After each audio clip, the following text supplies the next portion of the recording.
Good morning, and thank you for joining us this morning for our City Council Budget Work Session Development Meeting.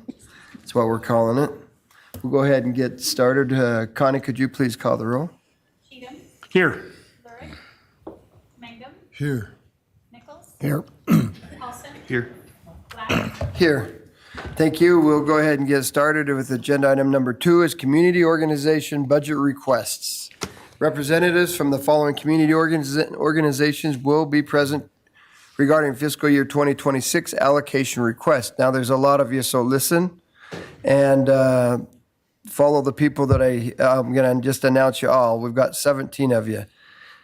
Aid for Friends, you'll start it off. Bannock Youth Foundation, Boys and Girls Club of Southeast Idaho, Family Services Alliance of Southeast Idaho, Friends of the Brady Chapel, Greater Pocatello Convention and Visitors Bureau. That's Visit Pocatello, by the way. Housing Alliance and Community Partnership, Idaho Legal Aid, Neighbor Works Pocatello, New Day Products and Resources, Pocatello Free Clinic, Salvation Army, SICA, Senior Activity Center, St. Vincent de Paul, Valley Mission Warming Center, and Veterans Memorial Association.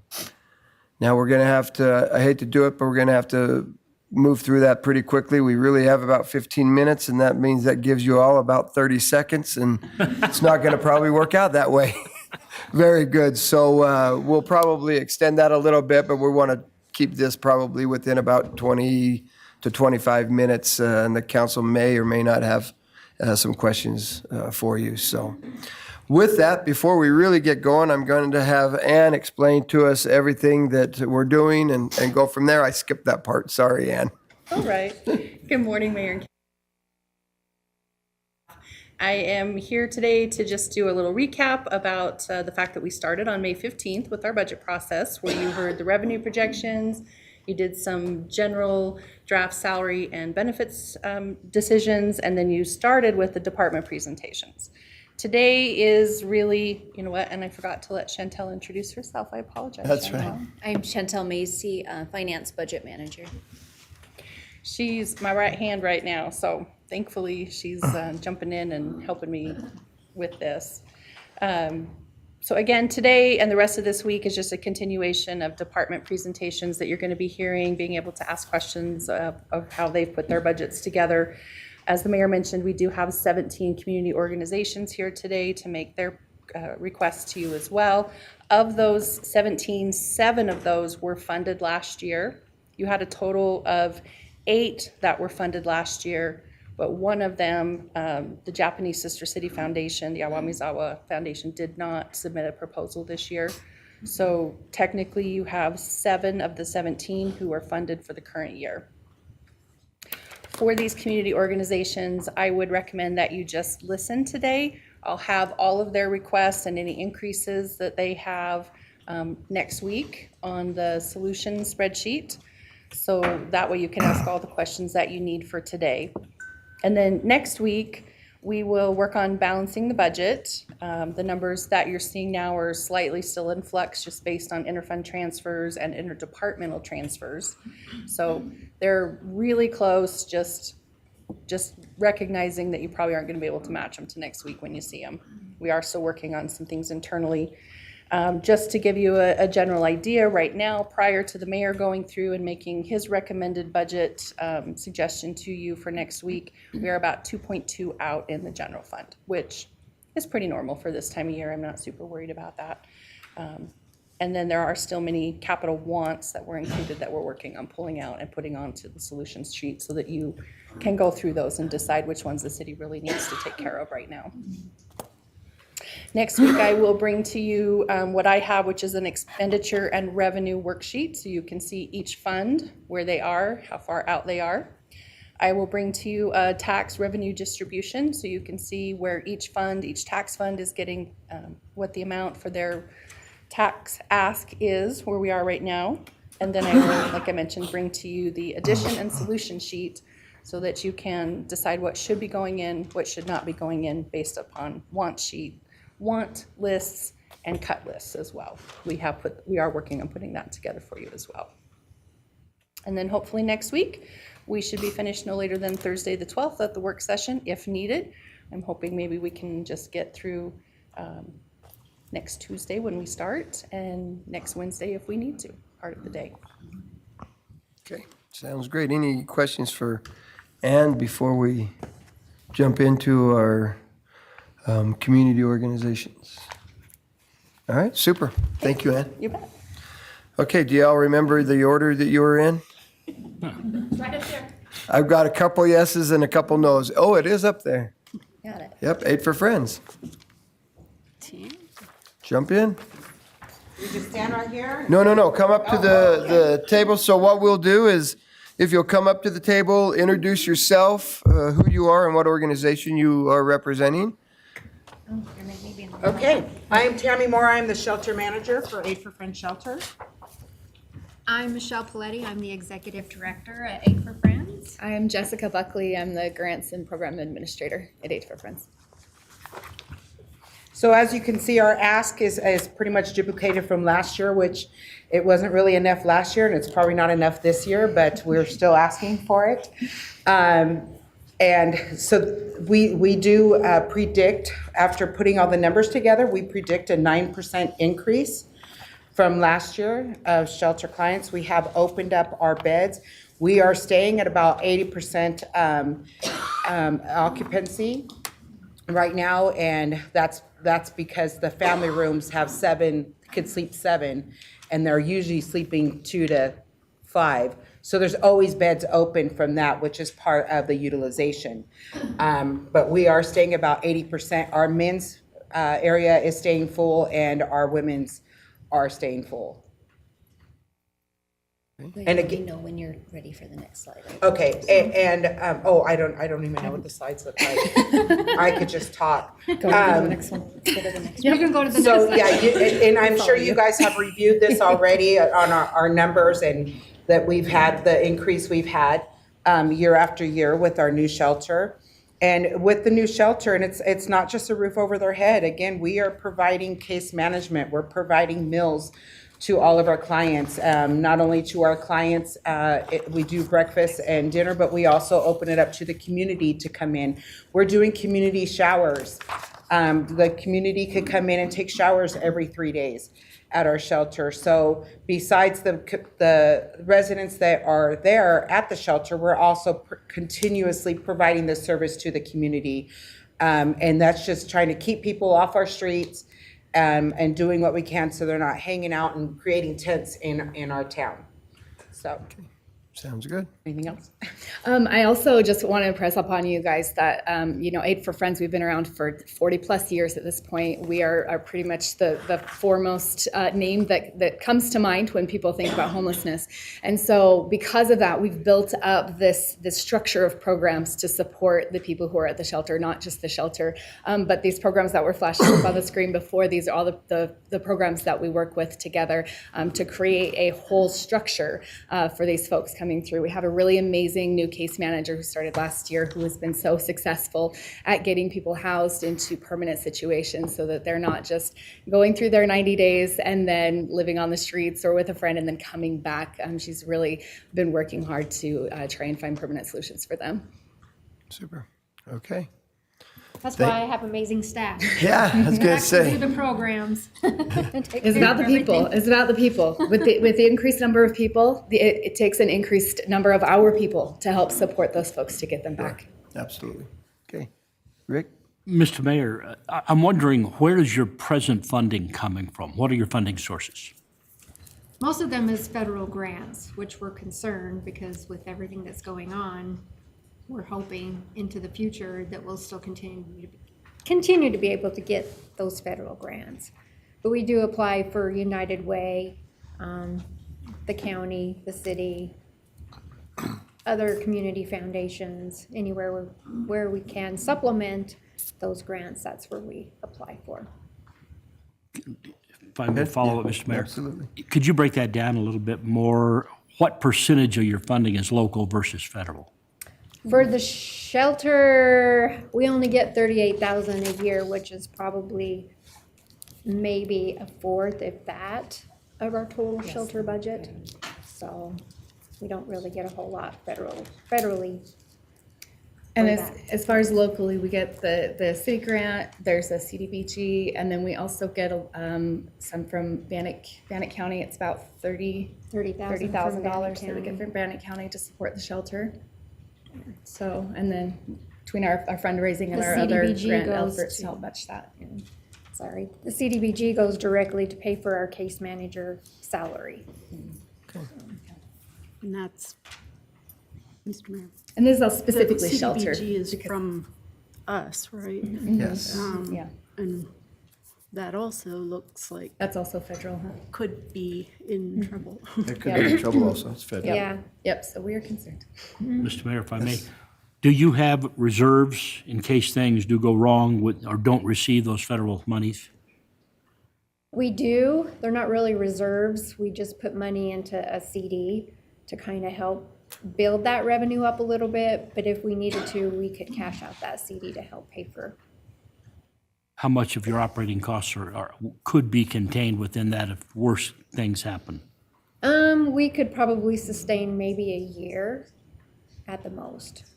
Okay. To keep all our That's programs. that's if we lost everything though. Yeah, yeah. Yeah.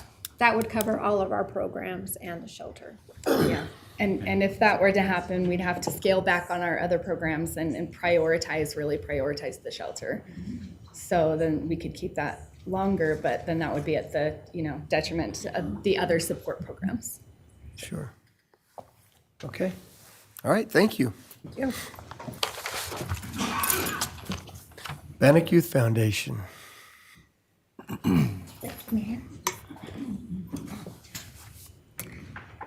All right. Hello, my name is Leslie Foltz. I am the Executive Director of Bannock Youth Foundation, and we are requesting funds to assist with our community counseling clients, where we would see youth and families in the community.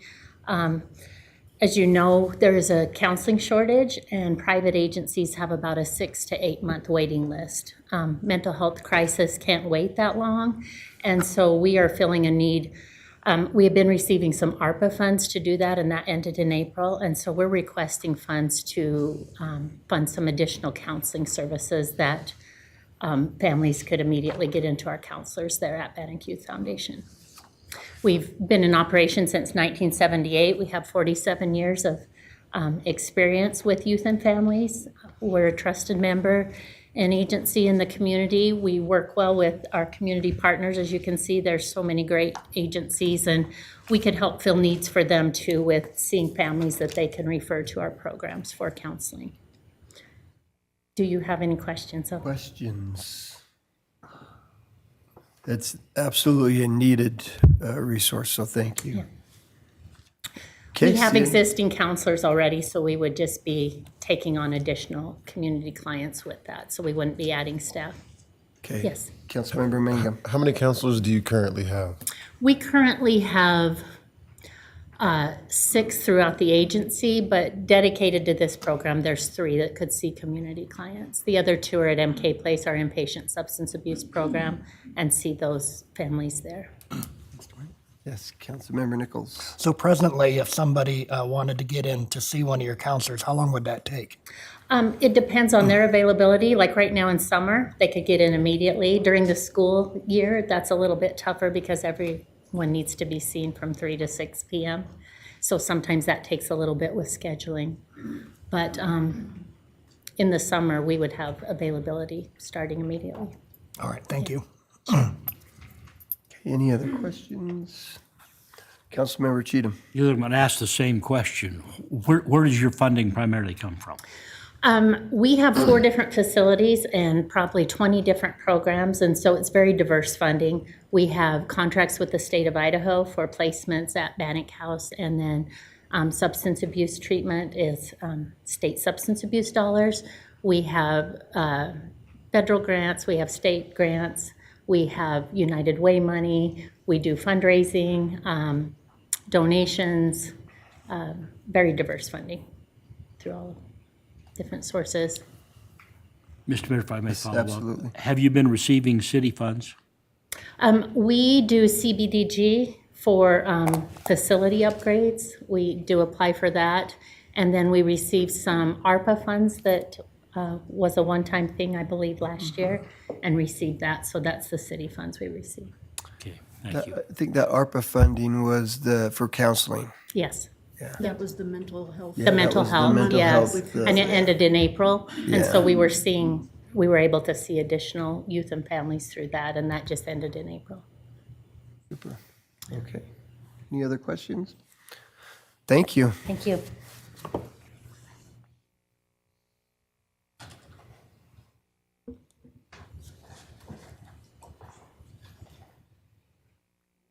Good morning. Let me know when you're ready to switch slides. We can just keep it on one. Okay. On the first one.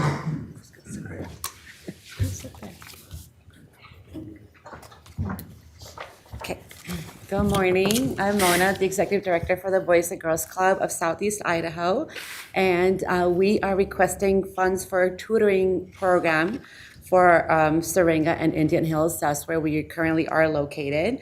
The funds would be to hire part-time teachers, 1 hour a day, 5 hours a week. The teachers will run a focused tutoring sessions in math and reading. It's a more intense program, especially for 4th and 5th graders transitioning into middle school. And, enhancing reading, math skills, boosting self-esteem, promoting overall well-being. And let's see, it's the only free program in Pocatello, preventative stuff, just to keep kids, get them prepared for middle school and high school and things like that. And let's see. We serve up to 85 children during the school year and up to 100 kids during summer programs. And let's see. And we have trained educators, youth development professionals with a ratio of 1 to 18, adult to youth. And is there anything you want to add? Yeah. Which part? Do you guys have any questions? Council questions? I actually have a couple questions, and Councilmember Cheatham might ask the same question that he has asked the others before, so you might think about that. But you're currently at Indian Hills And Syringa, Alabama. and Syringa. How far out are the plans to get your own facility, and is that even a? Way in the future. It all Okay. depends on the funding. So, Okay. Yeah. So It's such an important program. I'm reading through some of these statistics. 90% of your students or the kids that participate graduate high school. Ruth and I had a meeting with a vice principal at Franklin Middle School, and she was saying 300 out of 750 students have at least one F. So this is a desperate need for a tutoring program. Absolutely necessary for our area, I think. So, Councilmember Cheatham, I put you on the spot this time. Might as well ask the question, where's your funding presently coming from? Our funding is mostly grants, and then we also hold fundraising events, and just donors and corporate donors and individual donors. And we're constantly having events and doing things to increase our fundraising. Long-term, we want our own facility, and we're constantly looking for either buildings that are available or long-term planning would be to build our own facility. If I may follow what Mr. Mayor. Absolutely. What percentage of your grants are federal versus private? And do you feel threatened by the federal government's current actions? Very few are federal government. We probably have 2 out of 10 to 12 that are federally funded. Yes, it's a concern. In fact, Boys and Girls Club of America had a technology grant that was for the state of Idaho, and we have lost that. But that was not something that we counted on in our budget because it was a brand-new grant that was only coming out this year. So it wasn't something that we had already planned on. Yeah. And we keep working to get other fundraising because, grants are never, they come and go. And most of them you need to have a project for. And sometimes we need ongoing fundraising and operating expenses and different things like that. So we're constantly working to build more in the corporate and individual donor levels. Thank you. Gene, I would usually interrupt people, but I'm not going to interrupt you. Would you please tell people your name and who you are for people watching? Okay, I'm Jean Haneke. I'm board president of the Boys and Girls Club of Southeast Idaho. Super. Thank you very much. Okay, thank you.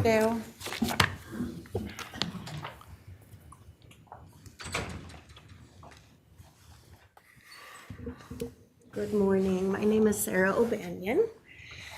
I'm trying to keep 30 seconds in my mind. However, I am a nonprofit person who loves to talk about the people that we serve. And I'm thinking there's a bunch of people in this room that love to talk about the people we serve. That's right.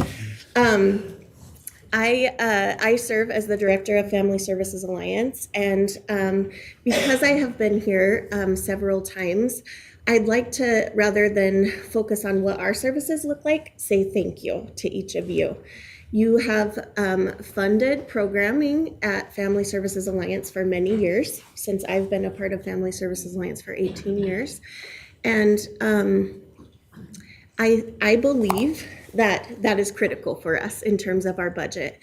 But the message that sends to victims of domestic and sexual violence is much more important. When I can say that law enforcement officers and government officials and members of this community care about survivors of violence who have been told that they are less than and feel less than, that kind of messaging is incredible. It makes a difference in terms of what people's lives are like. And so really, I'm here to say thank you for your support of organizations. Would you do me a favor and go to the last slide? Thank you. You're hearing from lots of nonprofit organizations today. One thing that I am so pleased with in Pocatello and Southeast Idaho is the collaboration that happens with the people in this room and the people who serve the people of this community. I do not see stepping on toes. I do not see duplication of services. I see collaboration working for the better of the people that we serve. And so really, I have the utmost respect for both our city officials and nonprofit services, and I'm grateful to be a part of that team. Let me tell you a bit about our budget.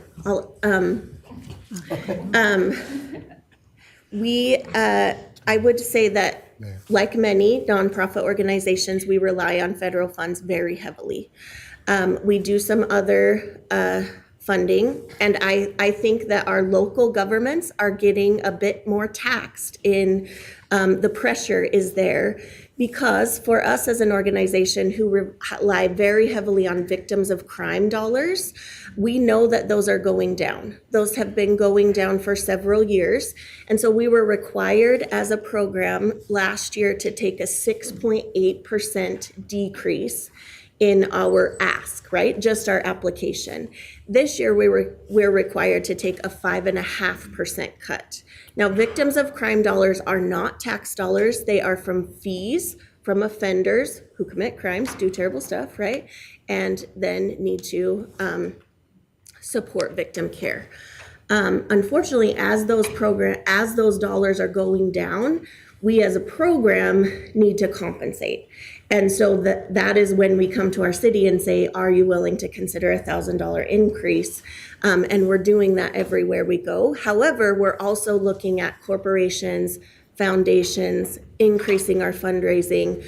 You know, I am a program person. I grew up in social services, and I was a social worker. And so I know how to talk to people, but I didn't know a lot about budgets.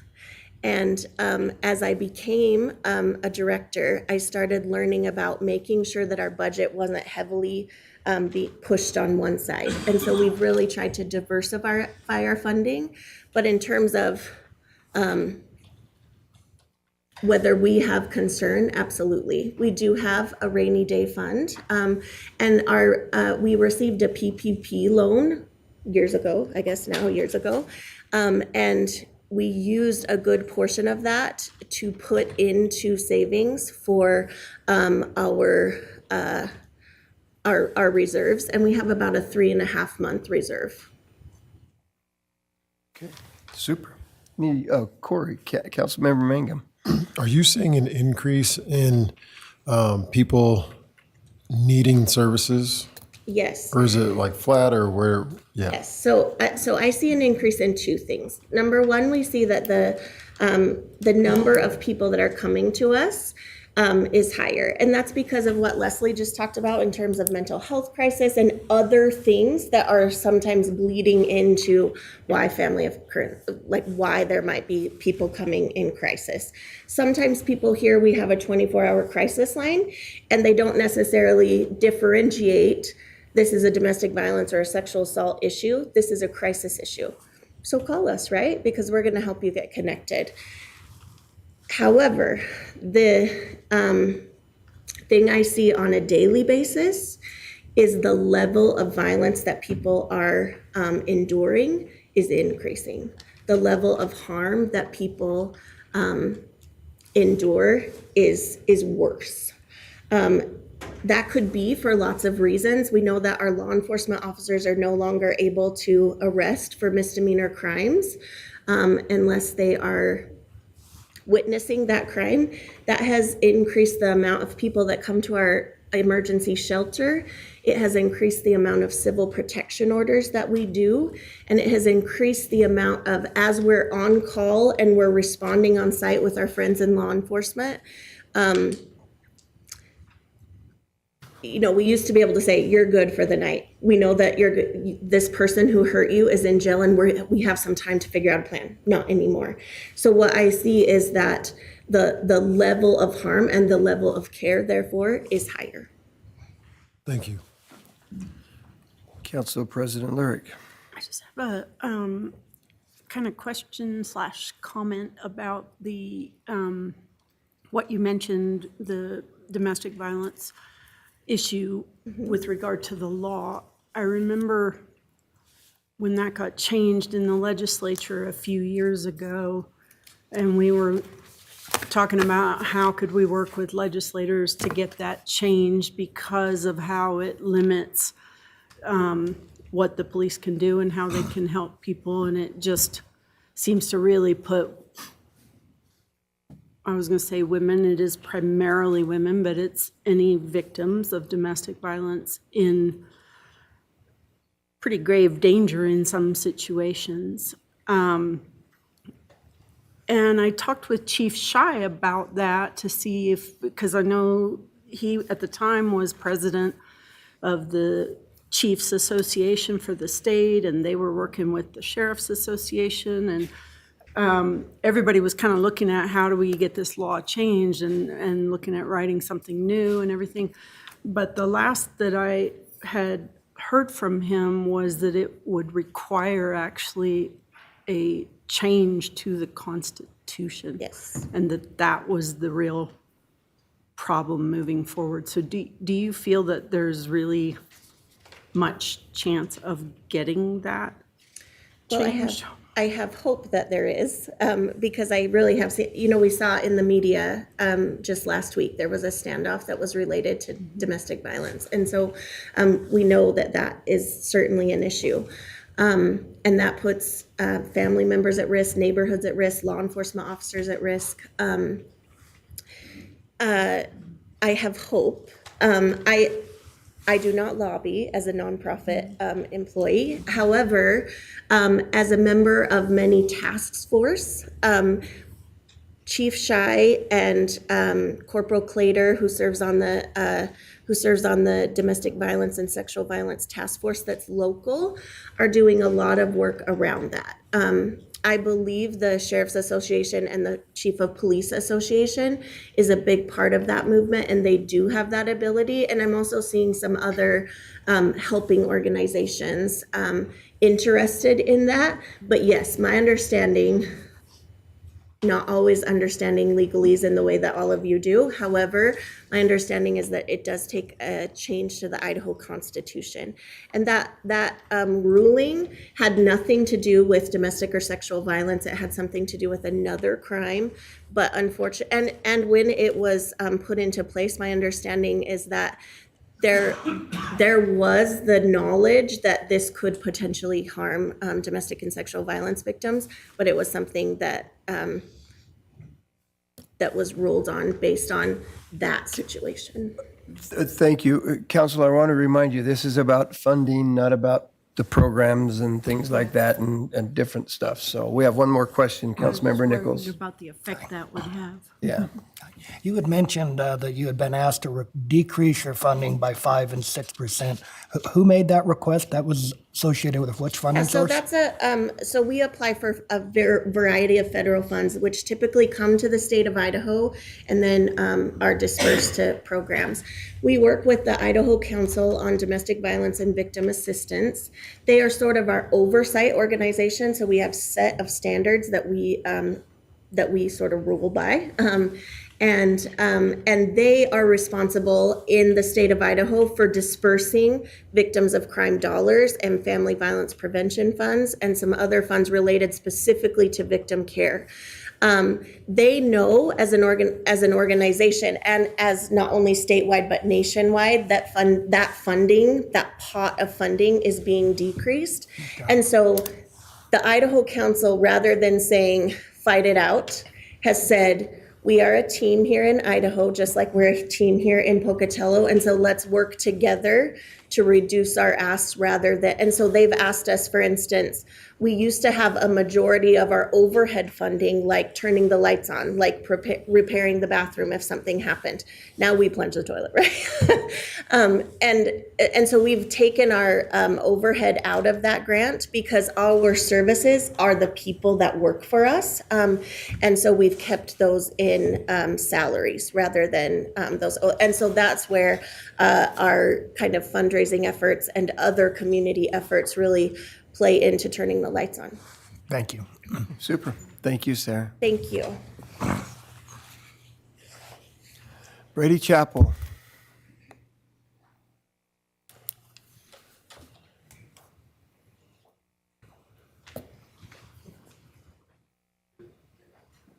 Good morning. Good morning. I'm Arlen Walker, and I'm representing the Friends of the Brady Chapel. And I'd like to start off with just a little background of how we got here from there before I get into the request for the grant. It would be a one-time request that would help give us an ongoing source of income.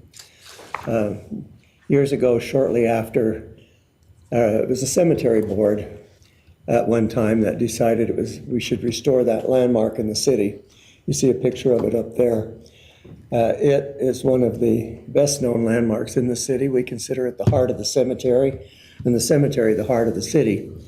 The cemetery board decided at one time we should probably save it after years of being a lawnmower shed, and eventually the cemetery board grew into the, let's see, what was it? The Historic Preservation Commission. And out of that grew the Friends of the Brady Chapel, which is a 501c3 nonprofit.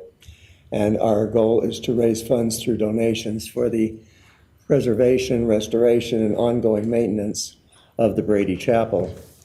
Our request is for $3,000, which will help us publish a souvenir booklet, which we can have available to citizens and visitors to the chapel, probably for the amount of $5. The services we are seeking is to publish a 200-page or 200 copies of a 16-page booklet featuring on the history of the cemetery, the history of the chapel, and its greater play in the overall history of the city. Most of our historical figures are buried in the cemetery.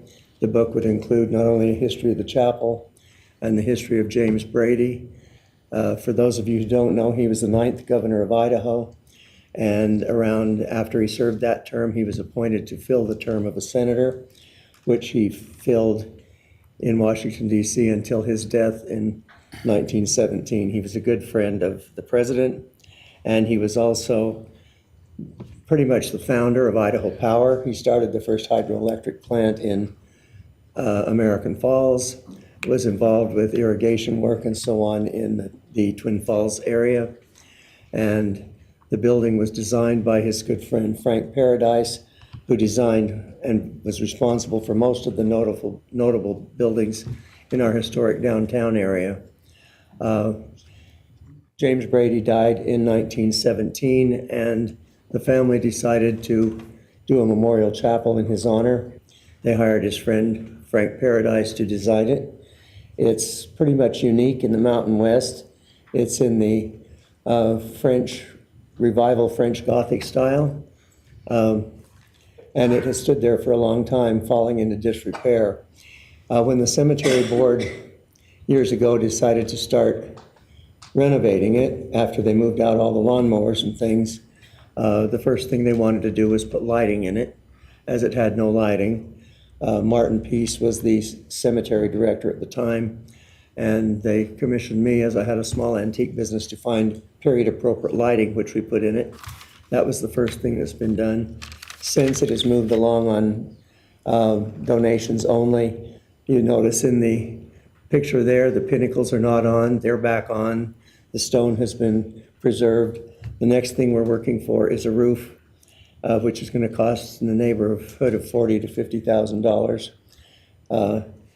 Anyway, the services we're actually asking the money for is $3,000. It'll cost about $1,000 to print 200 copies of a souvenir book. The other money is to hire consultants to help us lay it out, get everything ready. And once that's done, there is no more cost other than the printing. So, and we wish to sell them for about $200, or I mean, silly me, $5 each to raise money, and then every time we need to reprint it, all of that work is done. The program has changed quite a bit. Our board, our Friends of the Brady Chapel, currently has 4 members due to the recent loss of Nick Nichols, who was for years on the Historic Preservation Commission and was the president of our board, and we hope to dedicate the book to him. Our only source of funding right now is 2 open houses a year. We do it on Memorial Day and Veterans Day, where we hold an open house where we ask for donations, people coming in.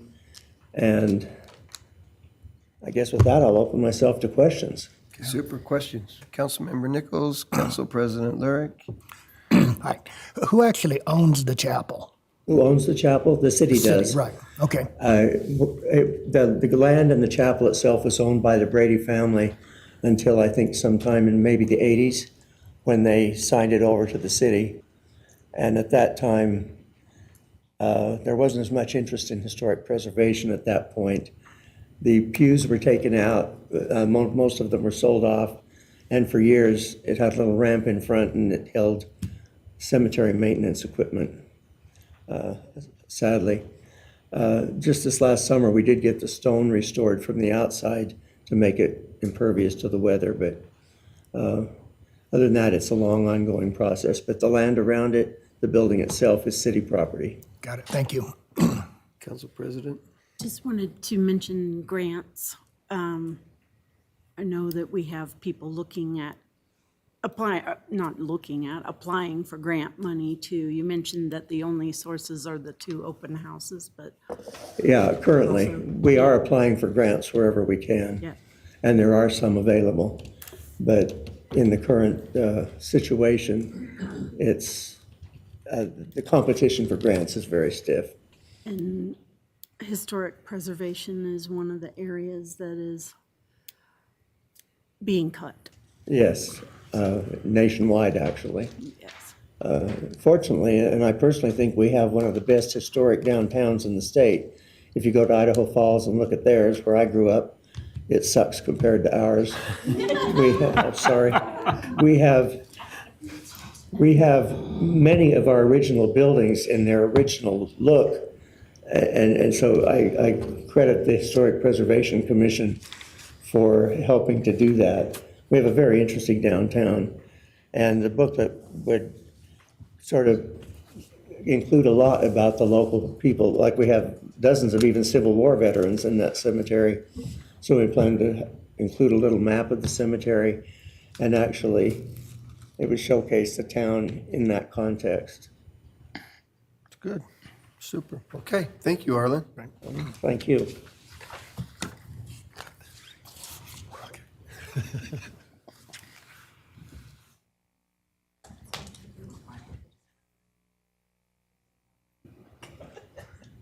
Morning, City Council.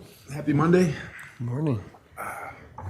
My name is Jeff Glissendorf. I'm the current Director of Marketing and Tourism for Visit Pocatello Chubbuck.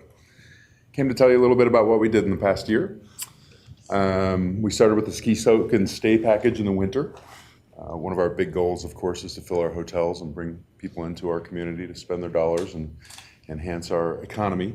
Our biggest challenges are really the shoulder seasons, of course, in the winter, as we're pretty much sold out in June, July, and August. Excuse me. We've really expanded our local event sponsorships the last few years. In 2020, we had 6 sponsorships. This last year, we had 17. We believe there's big impact with this as well, that we bring them into the community.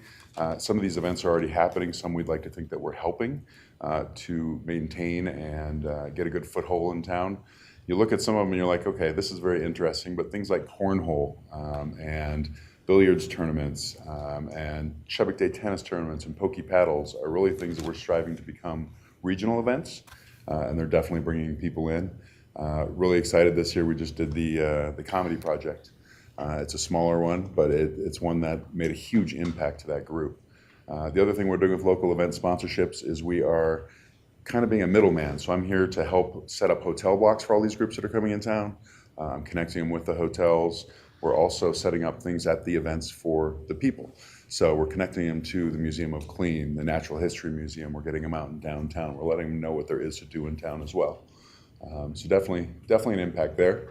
In 2024, we were awarded $254,000. Our grant is through the Idaho Department of Commerce.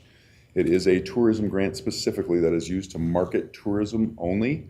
We can't spend anything technically within a 60-mile radius of Pocatello, so it's designed to spend everything out and bring everything to bring people to Pocatello. So we're one of 3 grantees in our region. There are 7 regions in the state. The other 2 grantees in our region are Southeast Idaho High Country, which runs out of Lava, and Bear Lake. We've continued to grow our grant management over the past few years. We've pretty much brought everything local at this point. We hired Genuine Letter, which does our social media management. Colorbox Media is doing our current website. Rumorify Media has done tons of good local assets, photography and videos. And now we're doing, it's just nice to have everything local and outsourced. A little bit about what we did last year. So our website, we started the top 10 things to do as a landing page. It's updated bi-monthly, so if you go on our website, it'll tell you the top 10 things to do seasonally and what there is to do in Pocatello. We had 161,000 visitors to visit Pocatello in 2024.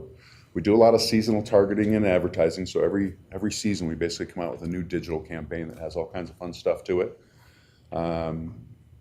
We are working on individual locations for videos. So our video assets are just becoming bigger and bigger, of course. I don't know if you guys have seen our Bigfoot.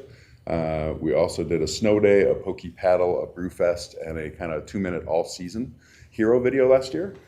We also had our first TV commercial that ran through Learfield on the ISU softball sponsorships, or the Big Sky softball sponsorships. That's when we started last fall.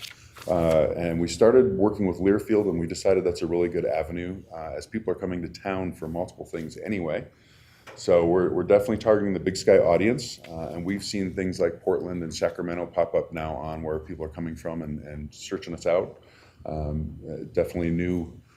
It's nice to see new cities come up. It's always Salt Lake, Boise, Idaho Falls, but it's really nice to see that as we are expanding, the reach is expanding as well.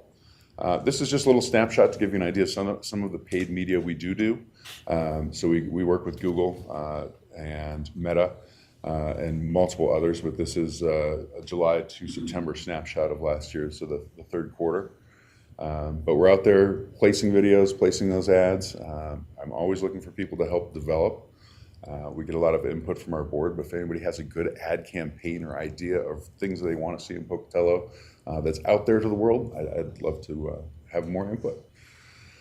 So we also attended trade shows, which is a big part. I'd really like to see us become a knowledgeable spot to host meetings.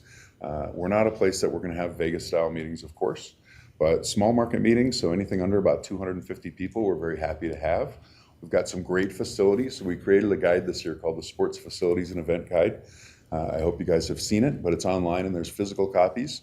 But this is going to showcase, so I can walk up and put this in somebody's hands that's holding a meeting, and it'll showcase a lot of our places. It has the Purpose Center, the Stevens Performing Arts Center, the MEC, the Alumni Center at ISU, but just a lot of facilities that we can hold. It also shows all of our sports facilities. So where we can hold those sporting events and get the club sports in. But it's really interesting because we went and do kind of speed dating with meeting planners, and we're trying to put Pocatello on the map and say, hey, this is where you want to come hold your events. It's not simple because the first 5 minutes of a 10-minute speed date is explaining how you're going to get your crew to Pocatello and what we have to offer. But it's not going to happen overnight either. As we're going around, we're raising awareness of what our community has, what we have to offer. And I think we're a gem. I think everybody else does as well. Down the road, when you're looking for options and saying, hey, I want to bring my crew to a crazy Seattle, a crazy Denver, I think we're going to be a realistic spot to come hold a nice event with a great historic downtown and so many things you can access. So this is something we've created. We're actually working on a digital component of this. So we can email it out to the facilities managers as well to try and get us out there. But becoming that small market destination is definitely a goal of ours. What else have we got on there? That was it. But yeah, we're also working on the visitor center as we speak. I would let you know that the visitor center has been the same since about 2005. It's been one huge brochure rack. So over the past month and a half, I've actually pulled that out. We've painted. We're bringing it into a little bit more of a modern visitor center. Getting some displays up on the walls from all of our spots, trail maps, and those kind of things. So very excited about what's to come. Super. Councilmember Cheatham. Thank you, Mr. Mayor. Beyond the $254,000 grant from the Department of Commerce, what other funding sources does a visitor center have? I'd like to think we have partnerships, and our current partnerships are the MEC, the City of Chubbuck, the Historic Downtown, the Chamber of Commerce. Shoshone-Bannock Hotel can be in and out, but Natural History Museum, the Potato Museum, and those kind of places are all small supporters, put it that way. I can follow up, Mr. Mayor. Absolutely. I'm curious what you consider the area you're trying to promote. It's the greater Pocatello Convention and Visitors Bureau. What does that encompass? Well, it's interesting because we were just talking about a map on the wall of the visitor center. So we're going to paint a map so you can talk to people. And it was like, okay, should this start as Fifth Avenue up to Chubbuck, and we're talking the Pocatello area? And then I was, no, it needs to be at least Lava up to Blackfoot.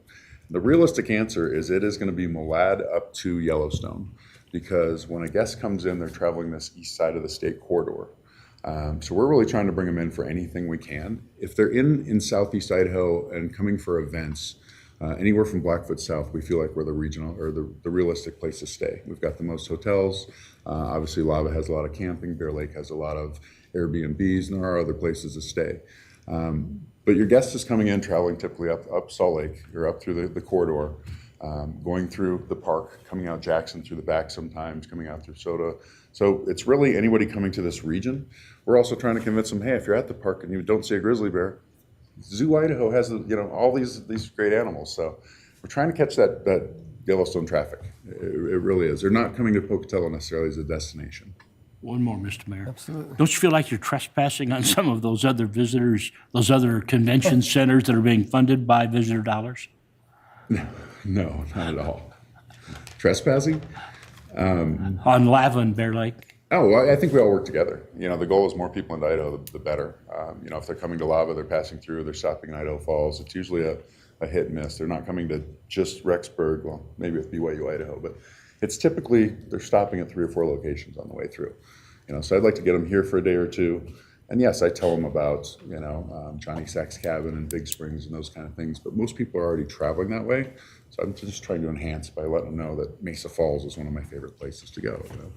But there's so many places from here as well, obviously. So many things to do. We're a great hub center to 2 hours to anywhere. Thank you. Okay. Thank you, Jeff. Absolutely. Thanks for having me. Have a great day. Psych Housing and Alliance.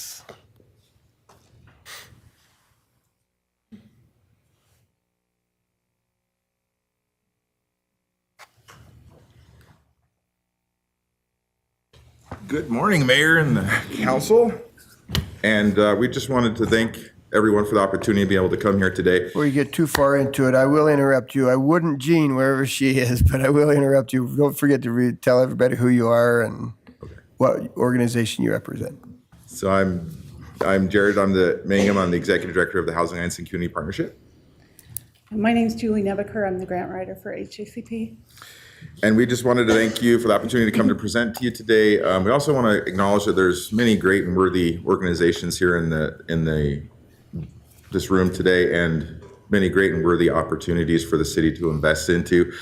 We have many great partners that we work with, and I think sometimes when we come to plead our case, it feels like we might be taking from someone else to get us funding. But what we're looking for is just whatever might be available. We're not trying to take from any other agency, but we are working on a couple of projects that we definitely could use some assistance with. And specifically, I don't know, on the slides, if you want to kind of bounce forward, I don't know that, unless you want to know our history, but just keep going forward. Keep going. Okay, right there. Yes. So we're working on a couple of big projects, and the 805 North Main building, which is the old Convergys building.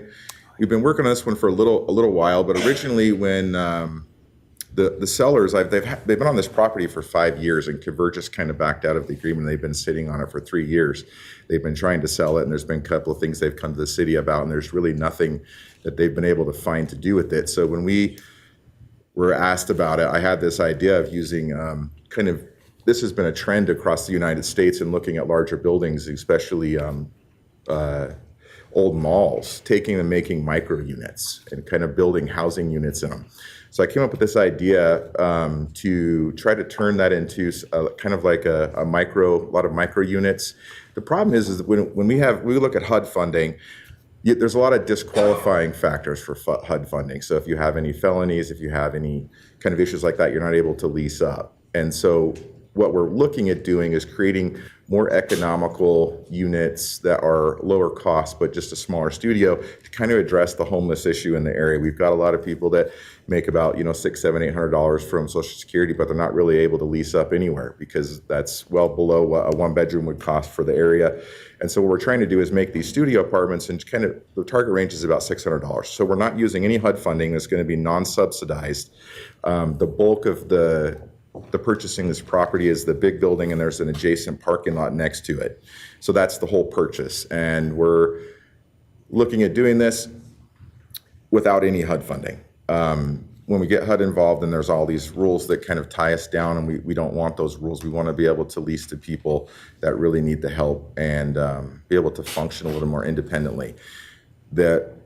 So how we're going to pay for the mortgage and everything is mostly through the studio apartments, but we're also looking at bringing in other nonprofit organizations or other businesses that would like to do, like kind of creating like a community center there. And we are about ready to sign the lease on this probably this week or next. And so we're looking for any funding that we might be able to get to help us on that project.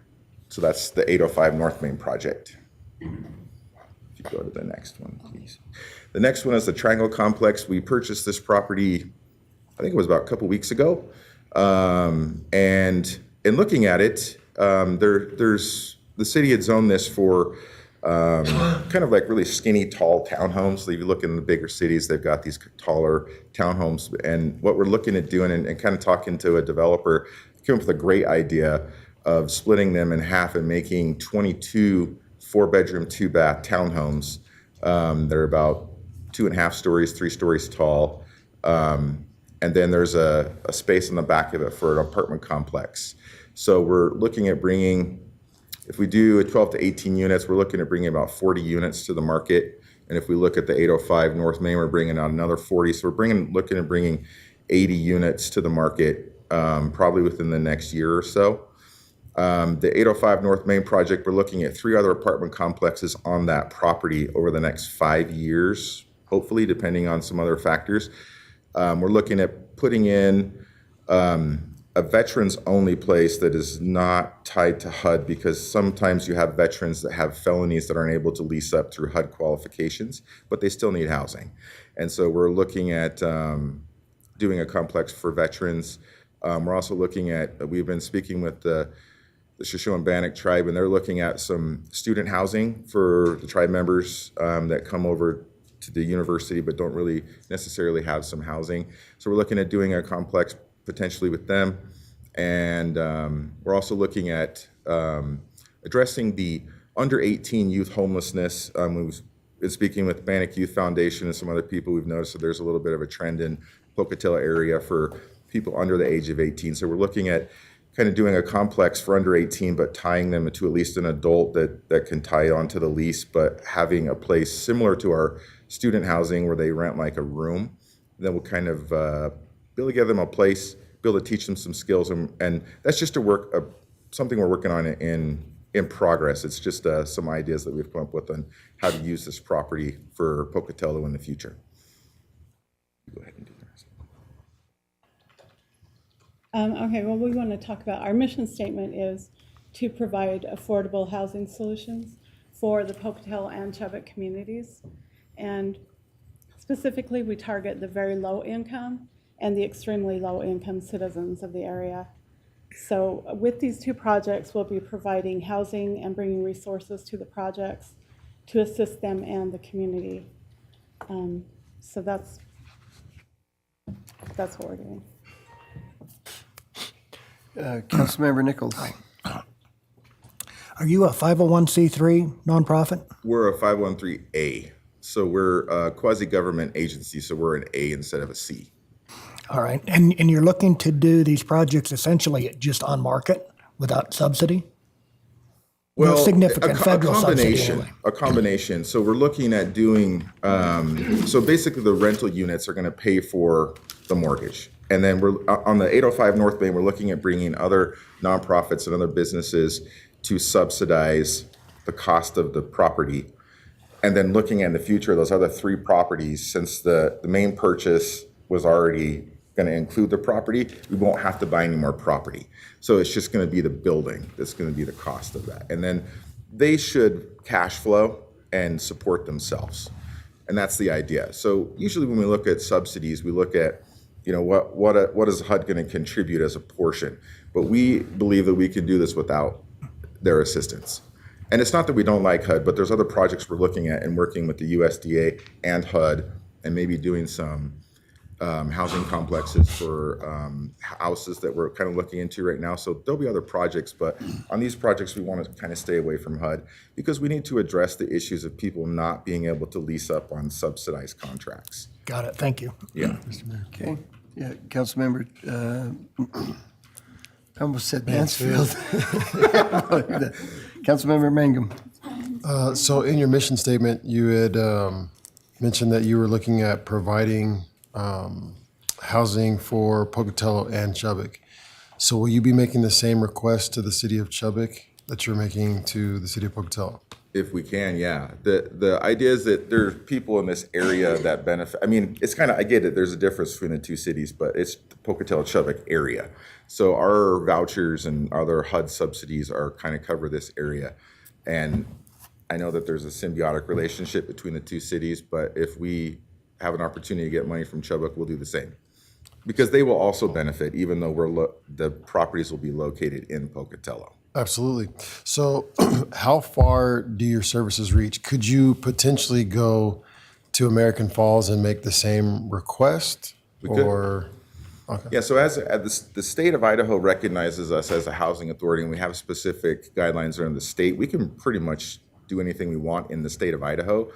But our goal, because we're a quasi-government and the mayor appoints our board, and that's the focus of our area, is the Pocatello-Chubbuck area, we're trying to do that. We do have one property that we manage in Rexburg, so it's kind of our outlier But there are many opportunities. If there's something in Idaho Falls that we could take advantage of, we're really pretty close. Even Blackfoot, we're pretty close. So if there's areas of opportunity, we will always look at those opportunities.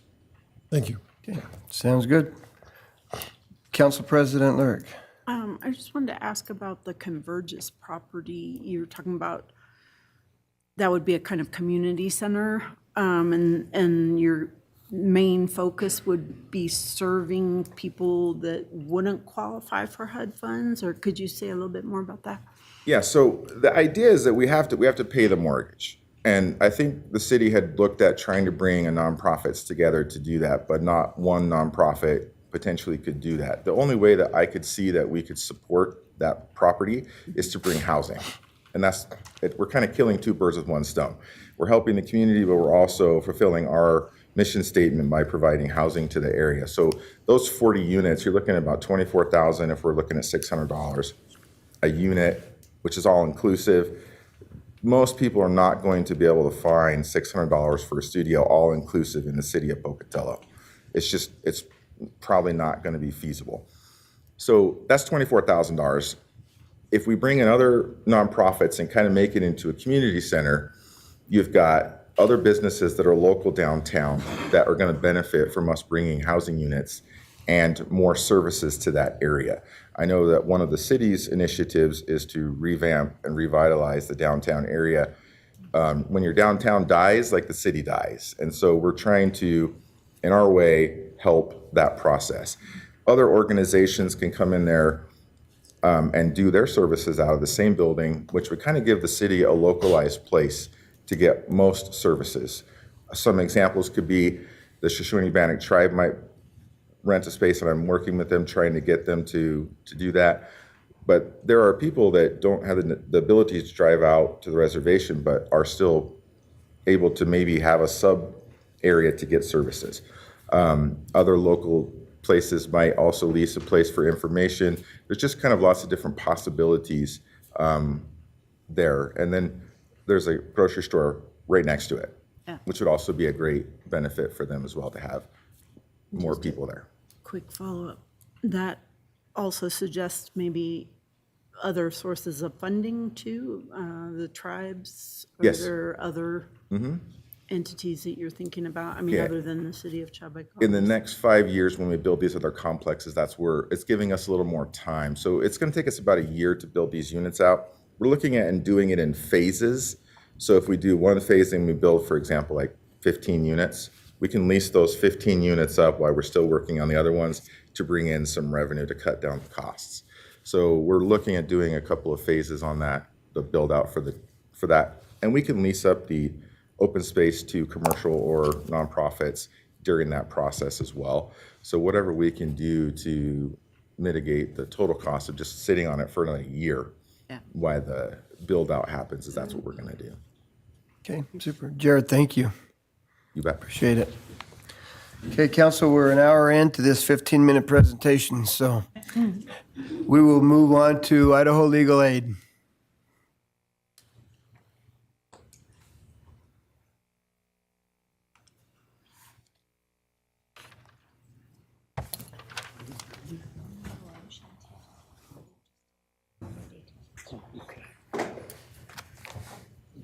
Good morning, Mayor and council members.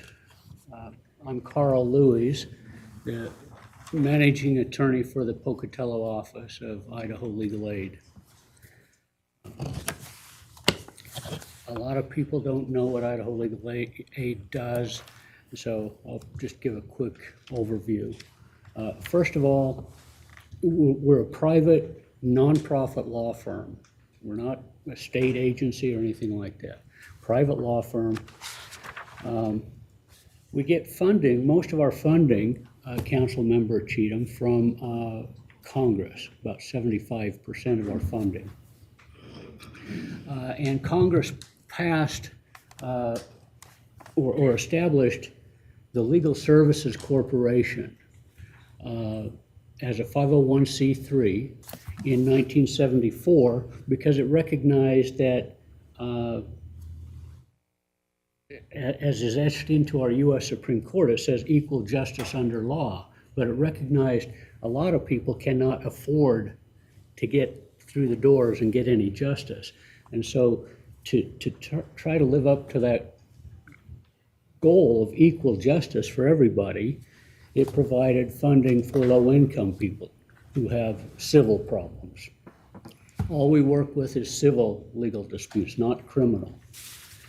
And so the LSC gets funding from Congress and has for about the last 50 years, but and then it distributes its funds to the different state law firms, and we compete with other law firms for funding.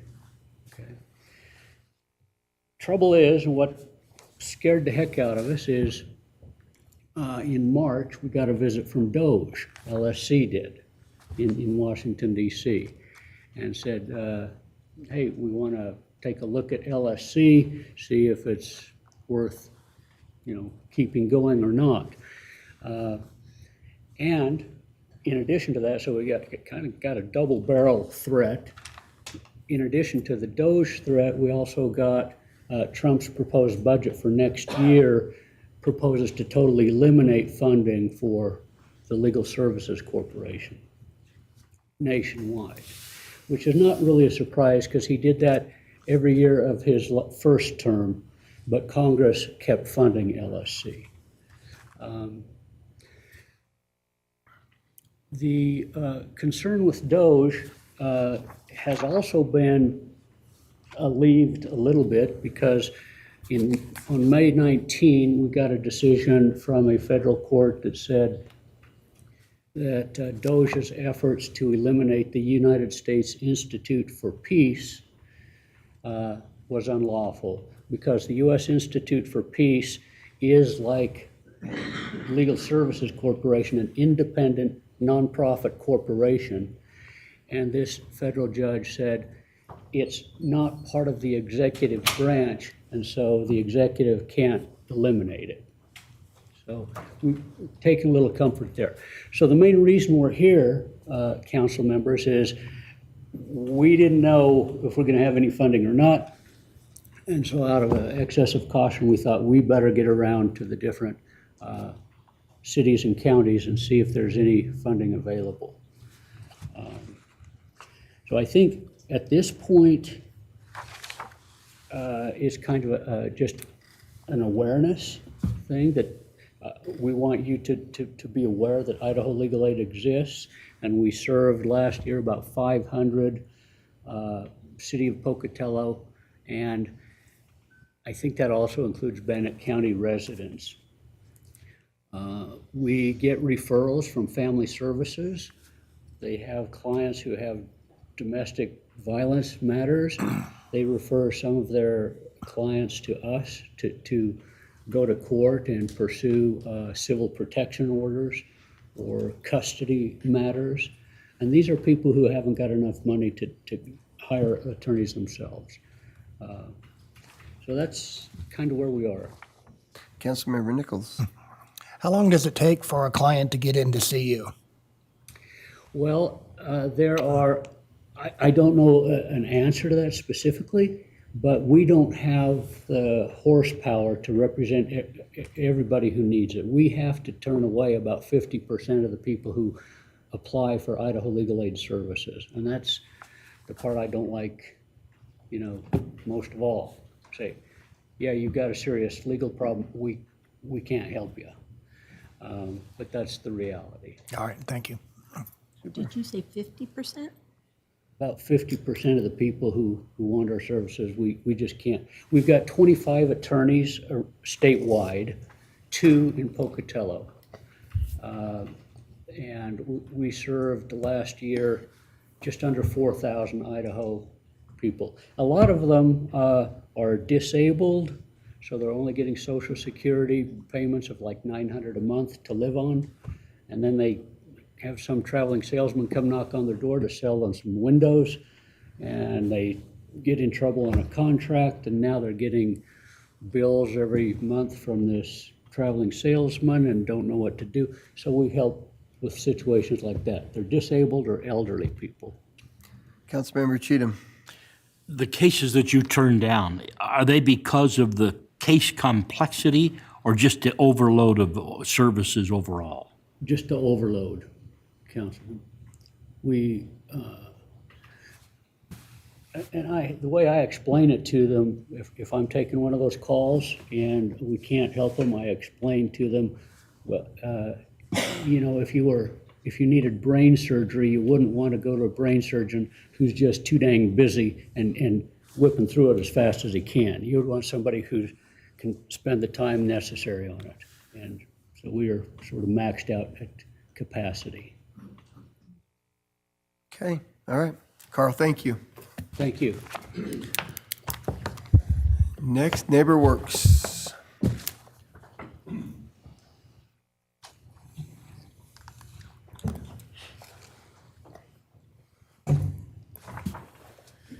Good morning.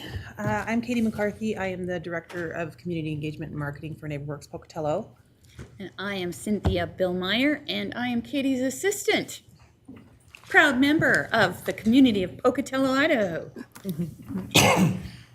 We are here today to do a funding request for the 6 core neighborhoods of Pocatello. As part of NeighborWorks' mission, we spend a good deal of our time specifically working with these 6 core neighborhoods that are showing up there on the screen to help support them in their activities, in their engagement within their communities, and with their projects that they're doing as well. Here's some just kind of examples of what some of our neighborhoods have been doing in the past: little free libraries, Independence Day bike parades. Our downtown neighborhood got an IFT grant to put in the disc golf course over at Sacagawea Park. And then some community events that they hold. This one is College Neighborhood. They do Light Caldwell Park in December. A really fun activity, horse-drawn carriage, Santa on-site music. It's just a really fun event for community to get together. And then another example here, the Lasting Legacy Festival, which is our Bonneville neighborhood. They've been holding this for the last 3 years. This will be the 4th year coming up. That's also a community event to kind of celebrate the heritage of the Triangle neighborhood, which is historically one of the most diverse neighborhoods in the state of Idaho. This last year, the city of Pocatello gave 5 of our 6 neighborhoods $2,500 each. The neighborhoods were very proactive in utilizing that money. For instance, Bonneville, it kind of spurred them on, and from there we went on to get an additional $50,000 in grant funding to help put in a bocce ball court and get new playground equipment at Purse Park. So just kind of showing that our neighborhoods are taking these funds that they're getting and really leveraging them to get other dollars and create more activities. Currently, some of the fundraising efforts of our neighborhoods have been, will be on our 4th year of the Historic Home Tour. This is a community event we've been holding in September, October of each year, where we sell tickets for people to go through and tour some of the historic buildings and homes in Pocatello, and that's been a pretty successful fundraiser for the neighborhoods. We bring in about 15,000 gross, 10,000 net, and that gets distributed out to the neighborhoods for them to hold, you know, their meetings, community activities, to help kind of fill in the gaps where we don't have funding on certain projects as well. Again, so in terms of our fiscal year 25 allocations, our neighborhoods did very well. That's actually in addition to, that's about $60,000 in external support. Bonneville was able to get $50,000 in grant funding for Purse Park, and our college neighborhood was able to get an additional $8,300 plus some of their own funds, and that's all going into Caldwell Park improvements there. Our community engagement, our neighborhoods play a vital role in kind of keeping up the community spirit in our local neighborhoods and keeping an eye on just different things that are going on, improvements that need to be made, safety issues that need to be tackled, and in addition to any efforts that they have to do to make sure that certain things aren't happening in their neighborhoods that will damage the community.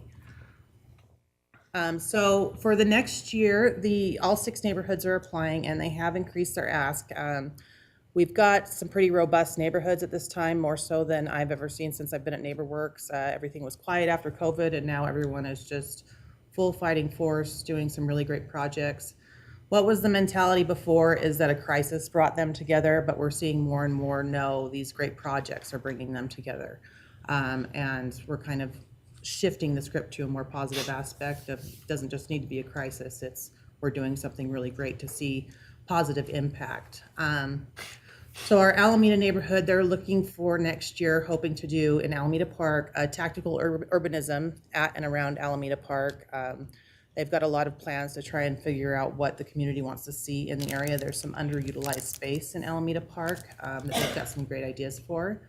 They're wanting to do an ADA cooking station and fire ring, an ADA table, and some additional benches for Alameda Park. Mountain View neighborhood, Bremer Park, which is a little pocket park over there. I think it's Park Avenue right there. They're wanting to get a gazebo over there by that little playground equipment so that it can be utilized a little bit more for families to go picnic at and hang out. And Bonneville Park, they are looking for funding. They want to put in bike racks at Purse Park and at the ballpark and the new skate park that's going in the neighborhood. They're also wanting to plant some more perennials over at Purse Park for beautification. College neighborhood is looking to do exercise stations at and around Caldwell Park, and to help fund their Light Caldwell Park event that will happen in December. Neighborhoods of historic downtown, they're going to be working on finding additional funding in addition to their request for some grant funds to do light up Lookout Point and do a tree lighting ceremony there in around the holidays. They're also doing a pre-4th of July block party and bike parade, and they've been holding and want to do an additional 4 community movies in the park at Lookout Point, and looking at also maybe a neighborhood tree for the Festival of Trees. Lewis and Clark, they are also, and we can expand on this if you need, we have included it. There's a packet you guys have, I think, that was sent with additional information from each neighborhood. They're wanting to do a replacement of park equipment at Freckleton Park. Currently what's over there right now is kind of one of those old steel slides, and it's a very centralized park in the city of Pocatello that could be utilized by multiple neighborhoods, and is connected right there to the community center. So they're looking at trying to get funding in addition for that to do park equipment and playground equipment improvements over there at Freckleton Park. And then we just kind of wanted to say it is part of the city's 20-year comprehensive plan that the neighborhoods and supporting the neighborhoods is built into there. If you look in kind of the section there, it talks about helping to support plans with the neighborhoods. We have 2 out of our 6 currently working with Jim Anglesey on long plans for neighborhood plans for those. And once those are completed, then our additional neighborhoods will be doing that as well. And we have representatives from our neighborhoods. If you want to raise your hands, if you have any specific questions from any of our neighborhoods, they're here as well. Councilmember Nichols. I just wanted to clarify that NeighborWorks Pocatello, you're just acting as a conduit for We the are 6 neighborhoods, right? You're not looking for any funding for your organization. not at all. It's just as a pass-through to the... We're the fiscal sponsor for the neighborhoods, and most often when they're applying for grant funding, it's our 501c3 that they're utilizing to do so. Great, thank you. Any questions? Okay. Thank you very much.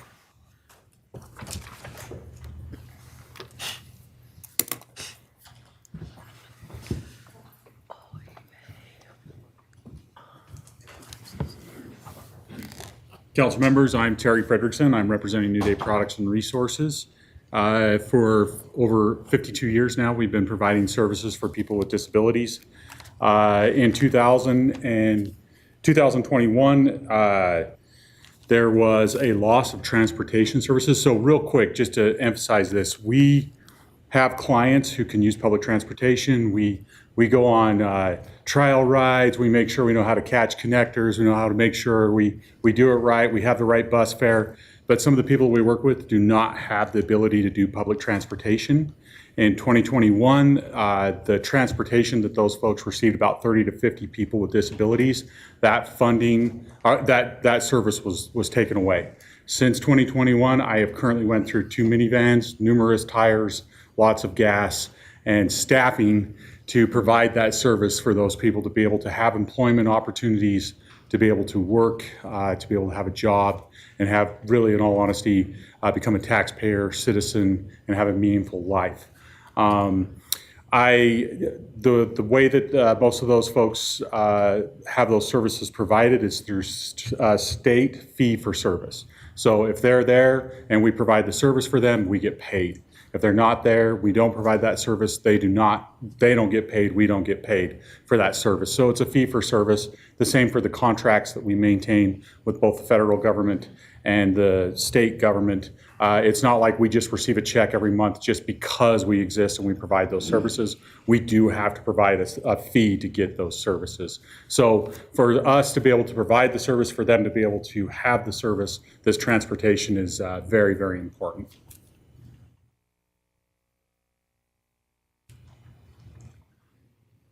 Open for questions. Questions? Councilmember Cheatham. Thank you, Mr. Mayor. What are you asking for, Terry?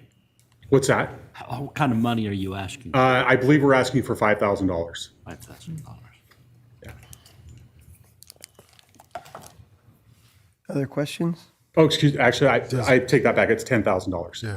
You say, Sorry. look I was like wait a minute. 10. That was a, Yeah. I write, I kid you guys not, I write about 3 to 4 grants. Well, probably about $1,000 a week, about 5 to 6 a month. And those numbers vary. And I'm like, I think this one, yeah, 10,500. I was going to say that he made a call immediately right there in the middle of the game. So. Yeah. Yeah. Okay, sounds great. Any other questions for Terry? Thank you, Terry. Thank you. Pocatello Free Clinic.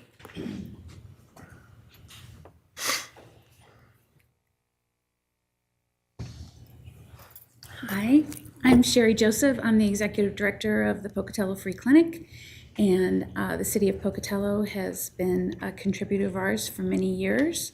We are currently in this building that was purchased by the Portneuf Health Trust, and we do pay rent to be in this building, which is a state-of-the-art medical clinic. If you want to go ahead. This is where we were, just to go back down memory lane. We paid $1 a year to the City of Pocatello for the old Alameda Fire Station, which had a big ramp to let in handicapped people. However, once they got in the first floor, they couldn't go anywhere because the clinic was on 5 levels. So we are very grateful to the City of Pocatello allowing us to be one of the oldest free clinics in the country because of that building.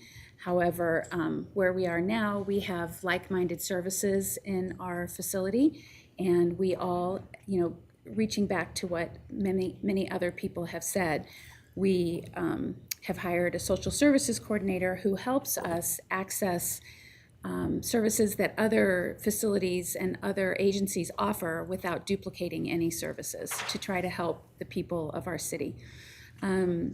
We are a full medical home for people, providing complete medical care, limited dental, but needed dental services, and have added both psychiatry and counseling within the past several years. I do feel, counseling was touched on also previously. I do feel that our patients would never be able to access psychiatry or counseling in their life without us providing it. Most of our clients have some sort of mental health component to why they're there, and so being able to add that in is huge. We've also added in dental and made it a little bit more robust in the this is my 6th year of being in charge there. We've even taken patients that have dental Medicaid because there's only one current dentist in the city that is taking dental Medicaid, and he is booked out a year for emergencies only. And so even though these patients had some type of very limited insurance, they had no one that would see them. That's a list there of the services we do provide. A lot of those are with volunteer providers, and some are with paid providers who work at a very reduced rate of what they would make in the public sector. Many partnerships with Idaho State, very proud of that. Currently, I have approximately 25 students who have either worked with us or volunteered with us in the past 2 years who have been accepted into dental school, medical school, PA school, nursing school. And studies do show that if these students rotate or care for the underserved while they are a student, they are much more likely to continue that service as a medical professional, We're very proud of our ISU partnership. We have currently about 65 volunteers.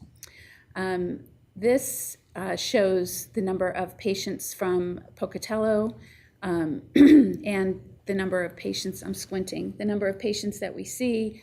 Our numbers have gone up, approximately doubled patient visits in the 5 years that I have been there. We are very worried about the current fiscal situation, to answer some of your previous questions. We don't accept any federal funds directly. However, we do accept them as a conduit from other agencies such as CDBG. Also our Idaho Health and Welfare money, which is approximately half of our budget. A lot of that comes to them through federal sources. We have had one cut from Idaho Health and Welfare already and are expecting, hopefully not, but are anticipating that there might be more. And our United Way funding was down this year. We are hopeful that our other foundation funding will not be down as this year progresses, but it is very tenuous times. With both the legislature in Idaho and the federal legislature looking at cutting Medicaid, when those services are cut, we are where people go. We have saved the hospital thousands of dollars, millions of dollars from emergency room visits. By keeping people healthy, we get them back to work. They continue to be part of our community in a positive way rather than in a negative way. We're very proud of that work we do. And if you go to the next slide, there's the medical visits that have approximately doubled. Well, they've gone up, but if we go back to 2019, visits were much lower. The more, as we've been able to increase our funding through robust grant writing, we've been able to do more. We're participating in Street Reach now with Carl Pettit, who will talk to you later, actually going, and leave that one, please. No, right there. Thank you, you're helpful. Actually going to where people are homeless in the community and trying to get them into services and get them off the street. And this slide, Councilman Cheatham, exactly shows all our streams of revenue and how the city of Pocatello helps us, and also Bannock County and the city of Chubbuck. But as you can see, the government grants, which are primarily through Idaho Health and Welfare, and a variety of grants, not just one grant in that stream, is what's really been able to allow us to expand over the past 5 years. I'm very proud of this clinic in this little community. I don't know if you can tell, but we are a very small town, and I feel that people here are frugal with their money, and we get just checks in the mail from community members that say they're glad we're here, or we've helped a family member or a friend, and it's an amazing resource. Idaho Falls does not have a free clinic, and we have a free clinic and a bus system. They don't have a bus system. That's right. And the clinic, our patients go right behind the clinic and get on the bus, and it's a really great little town. Super. Questions, Council? Councilmember Cheatham. As long as that slides, foundation grants are a significant part of your funding. Yes. Who, can you give us a few names of some of those foundations? United Way and the Idaho Community Foundation has grown more robust in their partnership. Those are the biggest ones. So, but again, it's like everyone in the room has said, it takes many pots of money. You can't just rely on one thing. Currently, I have, to answer your next question, about three months of being able to keep the doors open solidly. I've kind of created a disaster budget in my mind in case, a lot of that health and welfare money goes away, as to how we could keep the doors open with really limiting services, which you never want to do, because what we've been able to create there is a whole home for patients that we can take care of so many of their needs without referring them to specialists. Sometimes it's out of our realm, like you might need a colonoscopy or you might need a mammogram, and those are things that, of course, we don't have in our little clinic. So we have like a $300 slush fund that every patient can have annually, and then we negotiate with the mammogram people, with the colonoscopy people, to get a deeply reduced price, and then the patient can go there and have that service, and we can pay $300 either towards the service, or for the mammogram, we get those for $115. So we're able to pay for that mammogram. Great. Other questions, Council President? Just a quick question about the money that you're requesting from us. Does it just go to your general operations, or do you does. have specific things? I mean, any one of those things, I could tell you that we need more money for.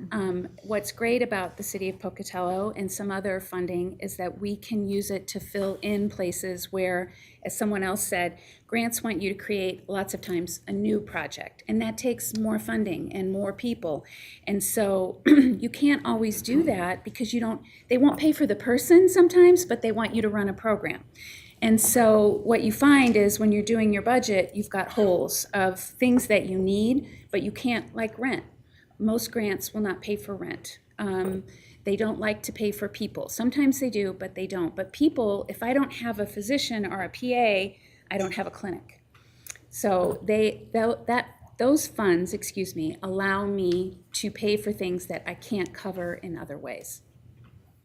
The Idaho Community Foundation has also changed their funding approach, where they used to make us write a specific grant, and now they say, you all know what you need. You use those funds where you need them. And, of course, we present to them and we submit budgets and all the things so that they know that we are legit and our funds are in balance. But that having undesignated funds, as anyone in this room can tell you, is extremely hard to find, and they're extremely important. Thank you. Okay, Sherry, thank you.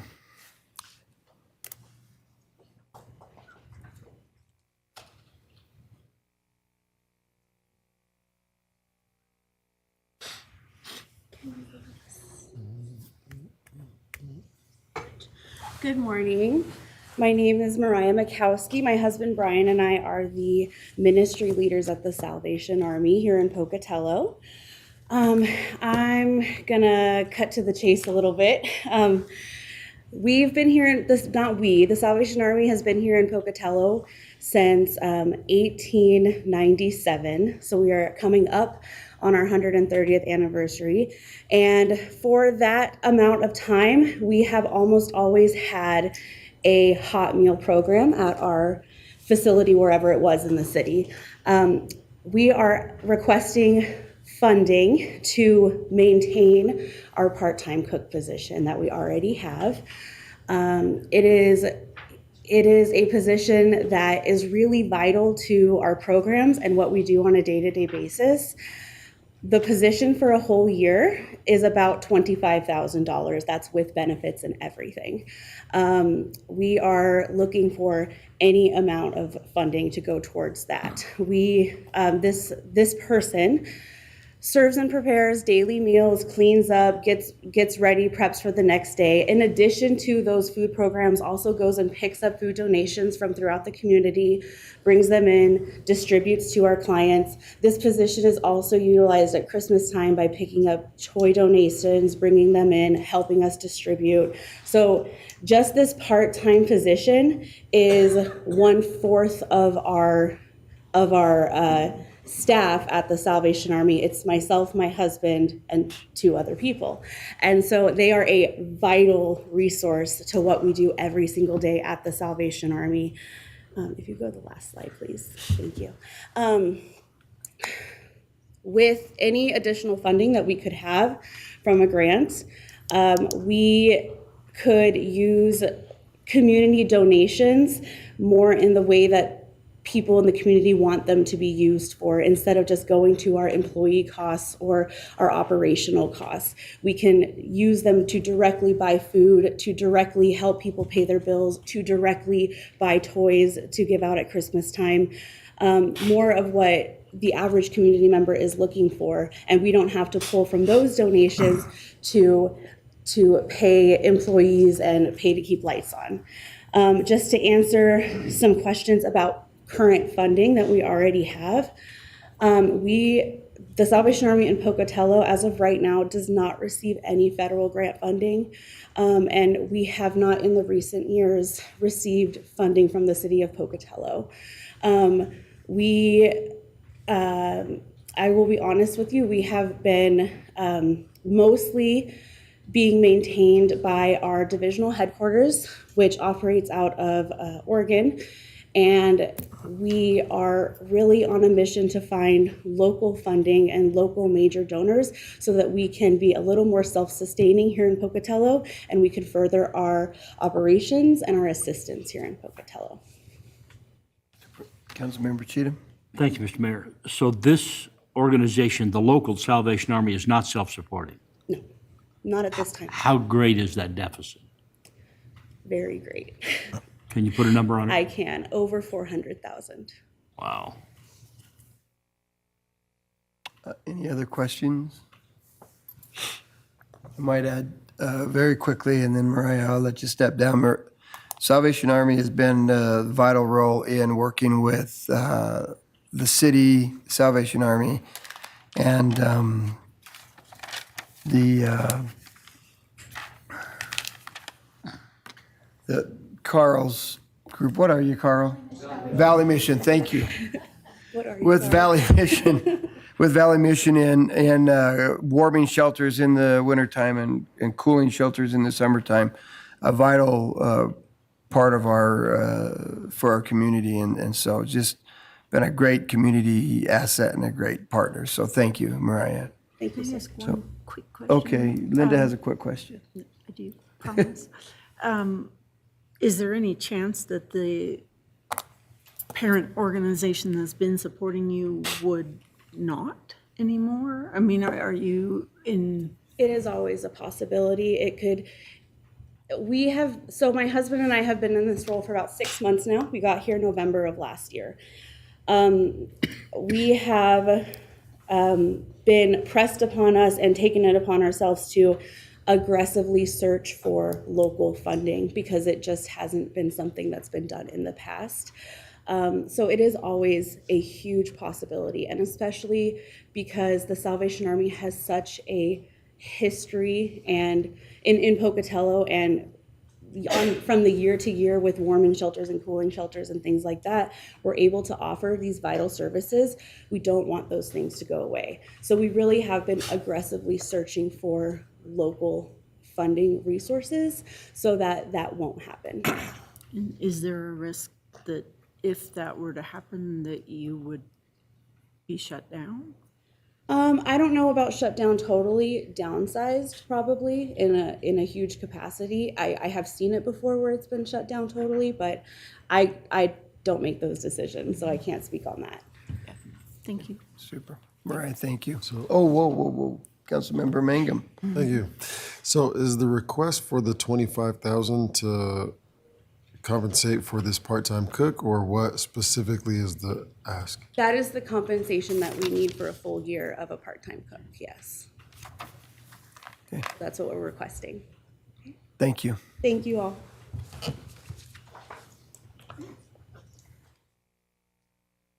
Southeast Idaho Community Action. Hello.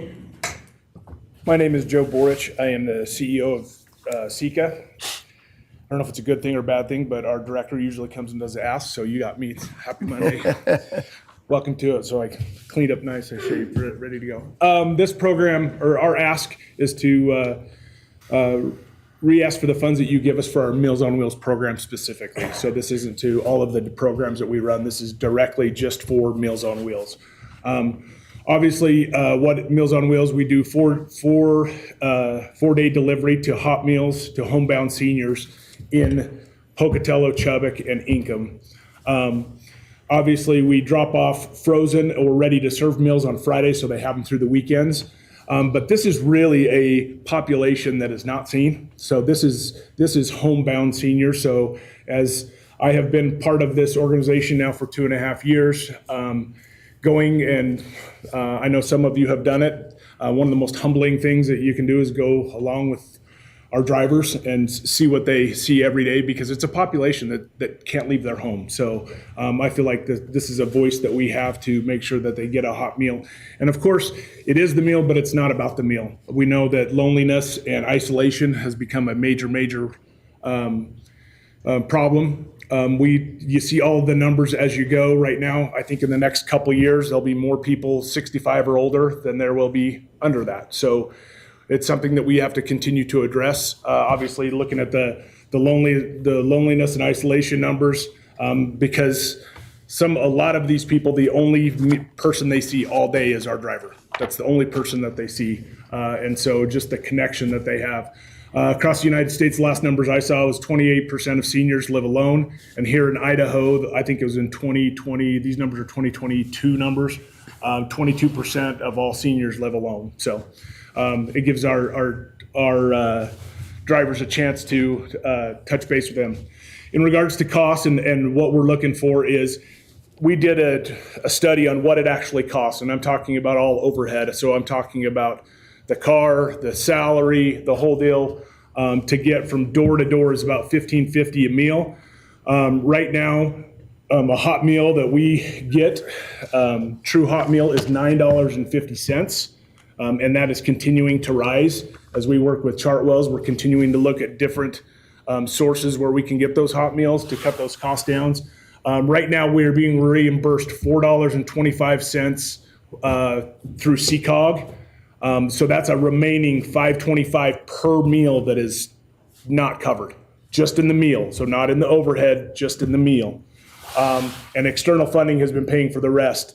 The city of Pocatello, the county, and the city of Chubbuck, United Way, and CCOG have been the only way funding for this program. So there is no direct federal funding for this program. A lot, I know when we heard in the news, you hear, Meals on Wheels will get cut, but this program is not getting direct federal money through that. So this is really kind of locally funded with obviously the money we get from CCOG and then the two cities in the county. So just looking at some numbers, because I think more importantly right now, we all know how funding is and where we're supposed to do, that we know where your money is going. And I think this year of all years, all of us nonprofits need to do a great job of sharing with everybody where their exact dollars are going.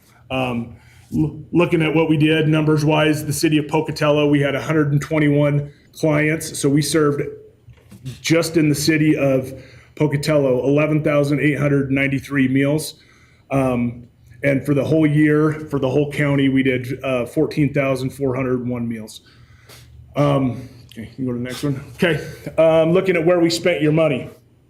In the city of Chubbuck, or in the city of Pocatello, again, those meals, those 11,893 meals to 121 clients, $9.25 a meal, we get reimbursed $4.25. That's a remaining cost of $62,438.25 in just meals. That's where your money went. That's where the funding that we have got, that's where your money had went. So it's not going to the drivers, it's not going to the stuff, it's going to the meals. And we really appreciate what it is. And we only do Pocatello, Chubbuck, and Ingham. So our total numbers, there was a remaining cost of $75,000. Obviously, we have continue to ask the county to step up and do ask them for their money that they gave last year, as well as United Way and our other funding sources. So I think the big thing right now too is that all of us, as we know what has happened over the last little bit, is that we are great stewards with your money. We've got to do a good job of looking at ourselves too, to make sure that we're not frivolously spending money. So we made some really, really hard decisions, but it's best for the longevity of the program, so we can have the program no matter what happens, and if there are costs and all that. So this year we went from a staff of 4 that had a director and 3 drivers to now we are 2. And we're able to serve the same amount. It's a lot of work, but we're able to save a lot of work. So we've moved that program under our community services, where it was its own program, so we moved it in. That previously budget was running at about a $30,000 deficit. I can honestly, proudly say, because of what we've done over the last spring, because of all these tough things that we've done, it is a zero. It is if we continue to get the money that we have continued to get, we are at a zero budget. So with that, we would ask, we're not asking for any more, we're asking just to redo the money that you have continued to support the homebound seniors here in Pocatello. And thank you for everything you have done for us. But any questions? Brent? Yeah, generally, how much does Bannock County contribute? They give us $50,000. Okay, thank you. Yeah, they have give us 50. Councilmember Cheatham. What about other jurisdictions that you serve? We only do Pocatello, Income, and Chubbuck. Chubbuck gives us 10. And then United Way gives us 30. Income? Income, we have not asked. We only have, go back to the numbers in Income, it's very, four.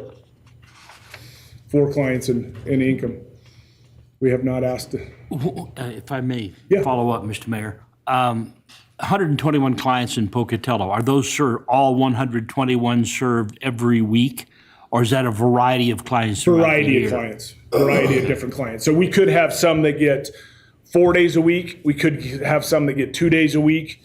We could have, it depends on what they're on. Some are a 2-day a week, some are 4-day a week. But of that, and some of them also we do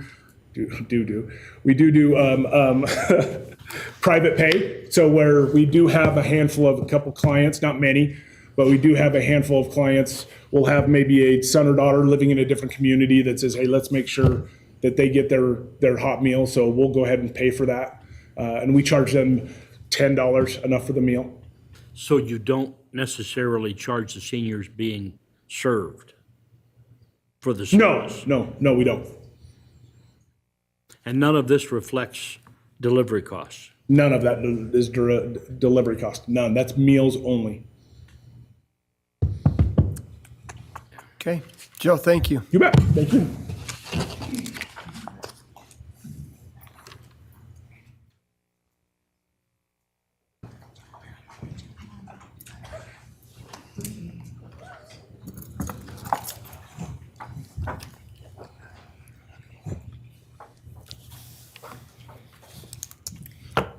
Ready?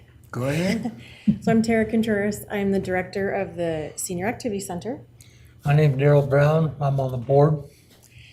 And I'm going to probably not go through this so much. You can look through the history and all of that, so I'll try to condense it into a few notes. But the purpose of the Senior Activity Center is to provide resources, activities, and social engagement for older adults in the Pocatello, Chubbuck, and Bannock County area. We connect seniors to vital services that empower them to maintain their independence, well-being, dignity, and participation in the community. We offer a wide variety of programs and services that meet the needs and interests of a diverse range of retired people. We support seniors to stay safe, active, and healthy.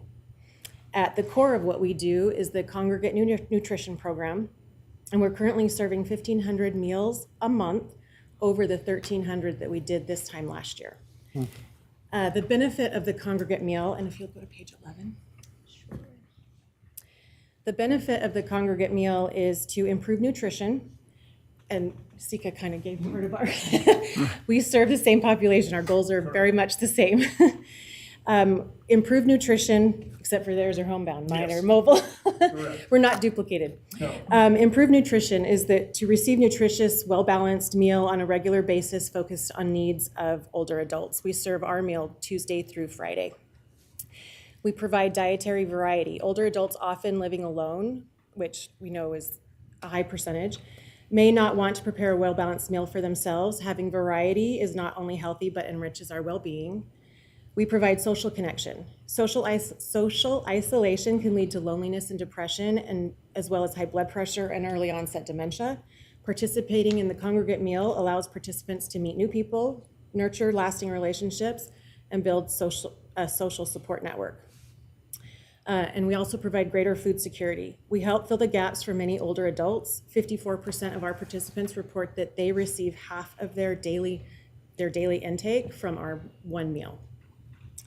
And then those participating in the congregate meal for 1 year report a better sense of well-being and perceived better overall health. Even if their physical health hasn't changed, their perception of how they're doing and how they're feeling has increased. I joined the center 7 months ago, and in that time we have had some big changes, and that has yielded a huge increase in our numbers. If you would go to page 18. Our dining has changed from more of an institutional meal to, I've tried to create a dining experience there. Again, if we can have, it's more than the meal. If I can get our members to come and partake of the meal and enjoy that, then I feel like that after that is where the magic happens. That's where then they can join classes and entertainment and educational things. We're teaching them to ride the bus, all the partnerships that we have, providing resources and those relationships. And of our 787 unduplicated people that we served last year, 660 of them were Pocatello residents. Our funding comes from the county, Pocatello, Chubbuck, grants from private organizations. $4 of our meal gets reimbursed from CCOG, similar to how SECA, their fund, were patterned the same. And our meals are costing about $14 a meal. And so I have to make up that difference.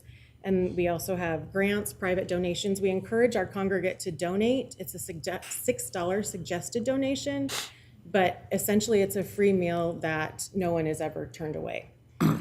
We also, United Way. I brought Daryl because he, not only is he on the board, but he's also a participant in our congregate nutrition program, and he's at the center every day, helping us in many, many ways, but also receiving the benefit of those services. So I just wanted him to share with you briefly just what he has seen happen over the last little bit and where we're kind of headed.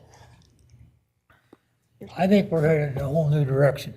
Since Star's taken over, I think the participation, the meals, everything about the camaraderie of the center has increased 100%. Super. Good. Councilmember Cheatham, then Councilmember Nichols. Thank you, Mr. Mayor. You know, the senior center's kind of favorite of mine, so I'll just say that right up front. But something that I see happening over there, and I've been going in there now for 8 years, since my first term on the council. And Joe brought it up too, that there's a lot more than just feeding people that happens.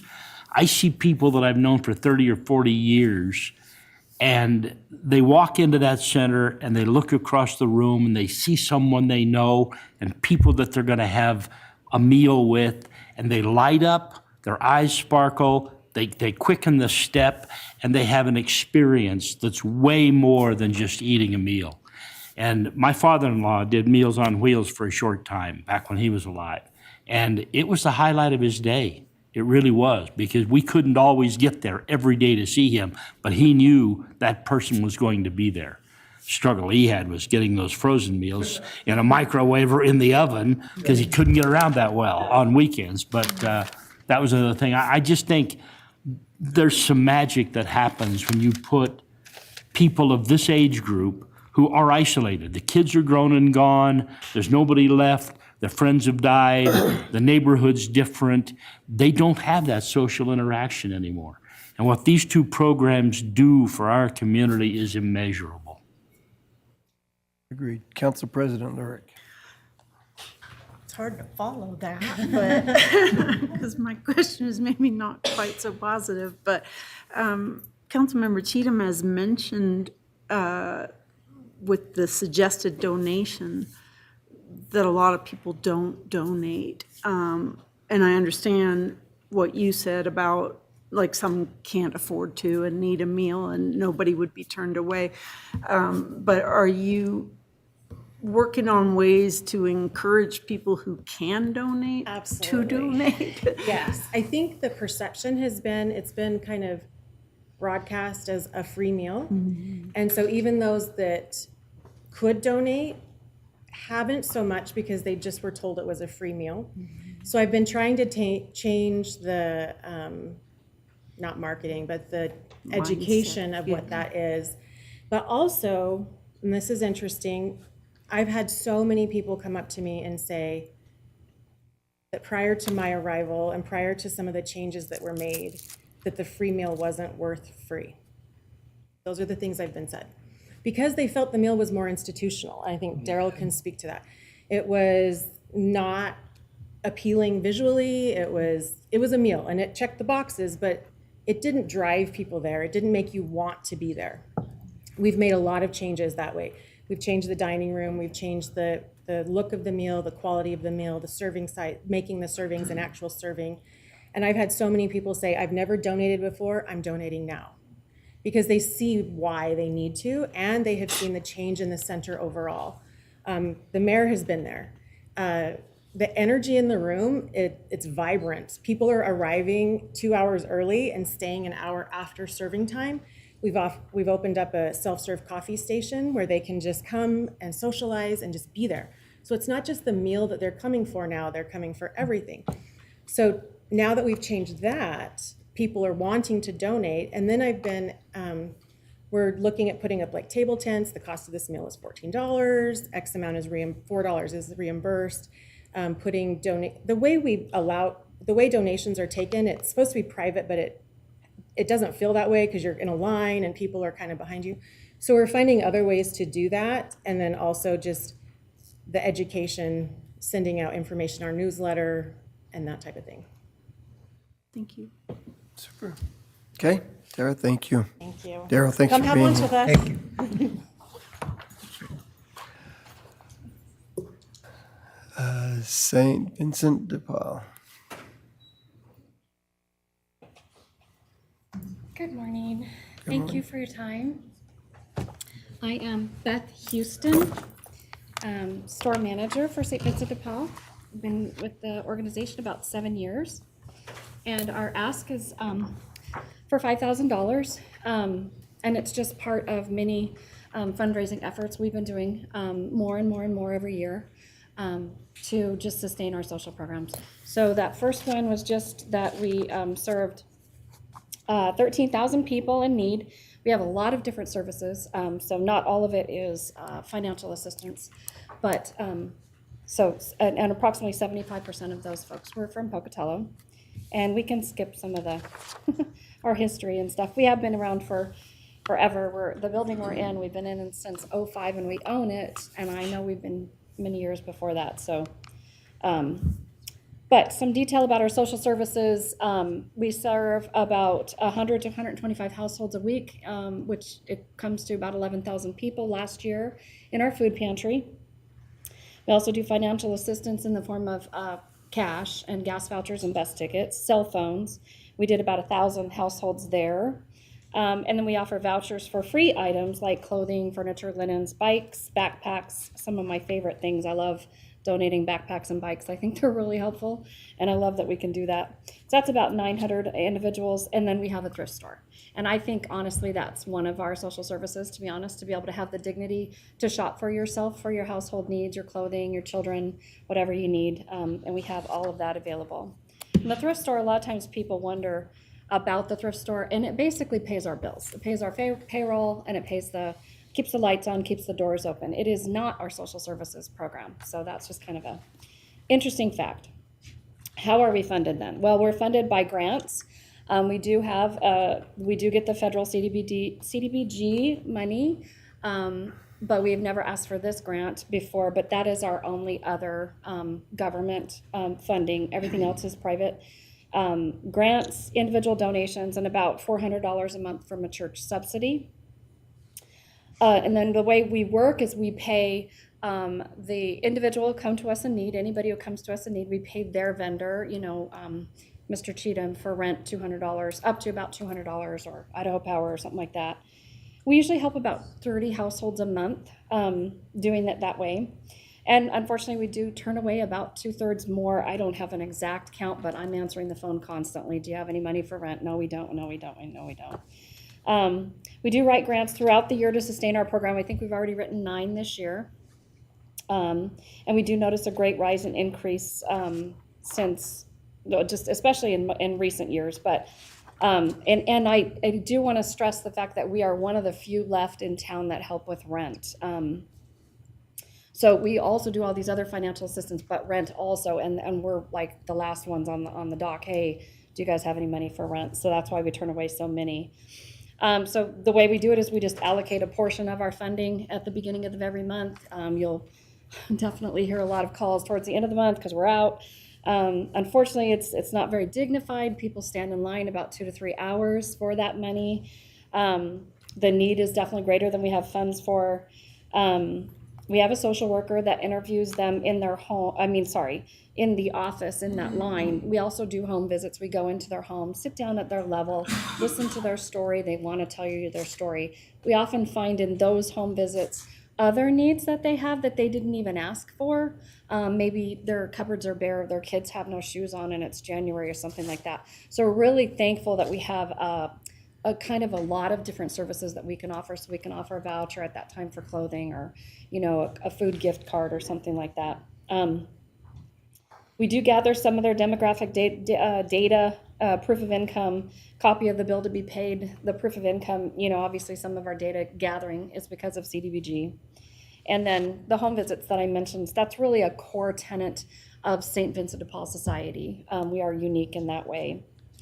We are, a lot of people don't understand us. We are an isolated conference, so we're the very smallest unit of the Society of St. Vincent de Paul. You've probably heard of it. It's all over the world. It's all over the United States. Except for, and we're wholly independent of any governing body, except for, I do have a governing board, 7-member board.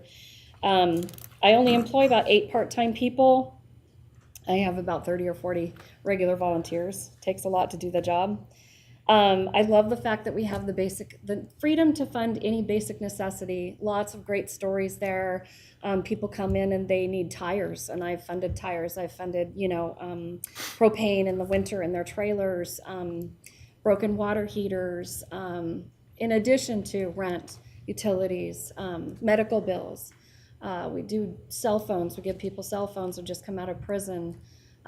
We really have a broad range, which is one of the reasons why we're writing more and more grants and hoping for more and more funding, because the need is great. In my application, I did put that I think, so I've been there 7 years, going on 8, and our increase from 2018 was 324%. That's the amount of money we gave out.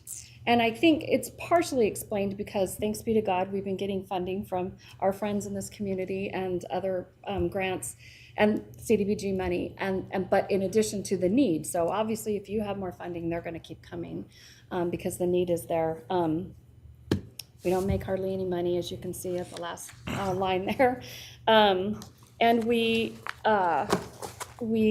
sorry, I lost my train of thought. Oh, I was thinking of some of your questions. We have about $13,000 in reserves, which, as you can see, our bottom line, that's pretty decent, but it isn't going to sustain us very long. I do like the fact that we don't rely very much on government funding right now, but we're not afraid to ask either, because we know that what we're doing is really important and necessary. So I think that's all. Any questions for Beth? Councilman, okay, we're going to go with these 3. Councilmember Nichols, Council President Lyric, and Councilmember Cheatham. Does your parent organization provide funding like we heard from the Salvation Army? They do not. There is some structures in place, like we could do what's called twinning, for example, with a more lucrative council, which is a couple levels up, down to a poor conference. To date, I've asked a couple of times, especially when I first started, but and I never received any funding from them. Other kinds of support, and it is a possibility if I really press the case. Got it. Thank you. Yeah. Council President? I was also wanting to ask about the funding. You said you received $400 a month in a church subsidy, but that you're independent from any governing body. Where does that subsidy come from, and do they not have any strings or say in how that's used? Interesting. Yeah. So it just comes directly from our pastor at the Catholic parish here in town. And it's kind of, I would almost say like a tradition that you might say that they support us. And all I mean by we have no governing body, a lot of people think that the Catholic Church runs St. Vincent de Paul. And we are not. We are an independent entity with regards to that. That's the main thing about that. Obviously, I shouldn't say obviously, a lot of our individual donors are from our parish, very, very generous support. And a lot of, we do like out of the ordinary collections from the parish, like fifth Sundays or something like that, and we get several $1,000s from that. So, but and we talk. I mean, we're friendly with the parish, and if he wanted something or I needed something, we would certainly, great open door relationship for sure. Thanks. Councilmember Cheatham. Thank you, Mr. Mayor. I was talking to someone last week who left me with the impression that overall, right now, grants are much harder to get than they were a year or two or three ago, that there seem, especially private donation type things. Are you seeing that in your stuff? Honestly, I have not. We've been funded recently by, Bayer, and I mean, it's not necessarily this year. Idaho Catholic Foundation, WAFED, Dennis and Phyllis Washington. It gives us almost every year. Idaho Power. Sometimes stuff just falls out of the sky that we don't even know people are gathering money for. I haven't found that yet. I mean, I'm not saying it's not possible, and that's why we press. I'm very blessed to have a secretary on my board who's she writes constantly, and I just am so grateful. That seems to be the model you have to do. But we haven't. I mean, it feels like grants. You write 20 and you get one yes. That's kind of the way you have to operate. So, but I haven't found a down slope yet in receiving our grants. So, good. Thanks be to God. Yeah. Super. Okay. Thank you very much, Beth. Thank you. Thank you. Valley Mission, and I owe Carl an apology as he's coming up here. I don't know what happened to me, but age. I've got extra business cards if you need Thank you. Thank you, Mr. Mayor and City Council. My name is Carl Pettit, the Director for Valley Mission here in Pocatello. And I'll just cut to the chase. We'll, we can go to the number slide. We are, the one slide that just kind of blew up there is Pocatello's in a homelessness crisis. And you're going to ask the question, where are they? We don't live in a community where our homeless population is visible. We have what we call a concealed population. I can tell you that we have the most unique places for homeless to hide out, which is along the river, campgrounds, parking lots, wherever it might be. In this year currently, with our street outreach program that we've done since January, and we have not been out every week, we've been out every month, we've already encountered 61 unduplicated individuals that have no place to go. Whether they're living along the rivers in tents, or as you see here in this video, they're living along a fence line in a sleeping bag. The majority of our guests that we found, or neighbors as we call them, have been in parking lots throughout the wintertime, campers, cars, whatever it might be, under bridges, behind buildings. We've got people behind dumpsters out in the Old Navy grocery outlet area. So they're everywhere, but they're not seen. We've been speaking with Pocatello Police last month, I believe it was, a conversation with them on a project we're working on. They're telling us that we're expecting the population of Pocatello to double by this summer of the homelessness. And we're beginning to see that already on the streets. The challenge we have is we have one facility here in town. That's the number one. We have one shelter that's here to help folks. And they're doing a phenomenal job, but they get at capacity, especially during the winter and the fall months. That's a challenge for them. They also have folks that are coming to the shelter that are under the influence. That's a problem. They don't allow those in. You can't do that unless you have protocols or people in place to manage that.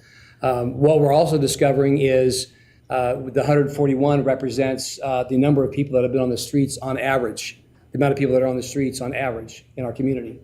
That's insane to have that many folks that don't have anywhere to go. And what is homelessness? That means they have nowhere to go. There's no fixed sheltered place for them to be. So they could be, yes, they could be couch surfing. They could be in a vehicle. They could be in a tent. They could be anywhere.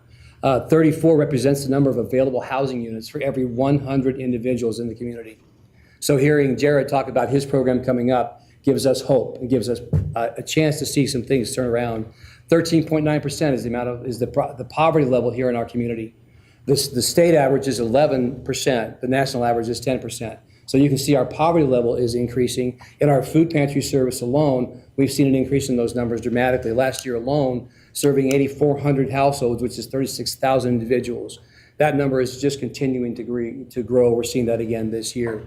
And the 114 is the percentage of the occupancy. It was the average of occupancy for Aid for Friends over the last year. That means they were at or above capacity most of the time. You can go on to the next slide. One of the things that we know that we need to do here is we need to increase the amount of temporary shelter space.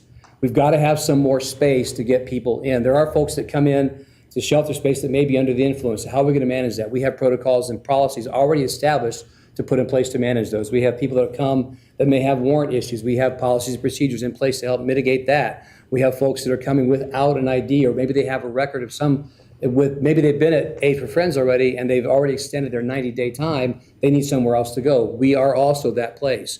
So we've got a lot of things already in place to allow for those potential issues. We also need to be able to provide access to results-based resources with accountability, with support and structure. You guys have all heard the phrase housing first. We know that's a failed process. If you can't just drop them into a place, say good luck. If they don't have structure, if they don't have support, if they don't have follow-up, if they don't have accountability, if they don't have discipline, they are going to fail. We know that. It's been proven year after year. So we want to be able to provide those resources. The challenge we ran into last year was we need to provide a place somewhere during the winter months specifically where we can have campers, vehicles, and whatnot in one location parked for safety and security reasons. Because what happens is if the mayor is in his vehicle right now, he's in a parking lot, the police have a job to do, and they're doing it well in a very nice way. They're going to have to ask him to move his vehicle. That's one more level of trauma that individual now has to deal with. And now they've got to go find a place. Is it safe? Is it secure? Am I going to get harassed? Am I going to have stuff stolen? We had more robberies this last year of the homeless folks than we've had in a very long time. So we'd like to find a place. We've got a plan to talk through that as well. We want to educate the community on what homelessness is. We think there's just this misnomer out there that homelessness is just all these people on drugs and alcohol or people with mental health. I'm here to tell you, as we're out on Street Reach, I'm encountering some pretty sharp individuals. They just made some bad decisions. They got thrown a curveball and didn't know how to swing at it, and so they just gave up. So now they're looking for someone to help them get back on their feet.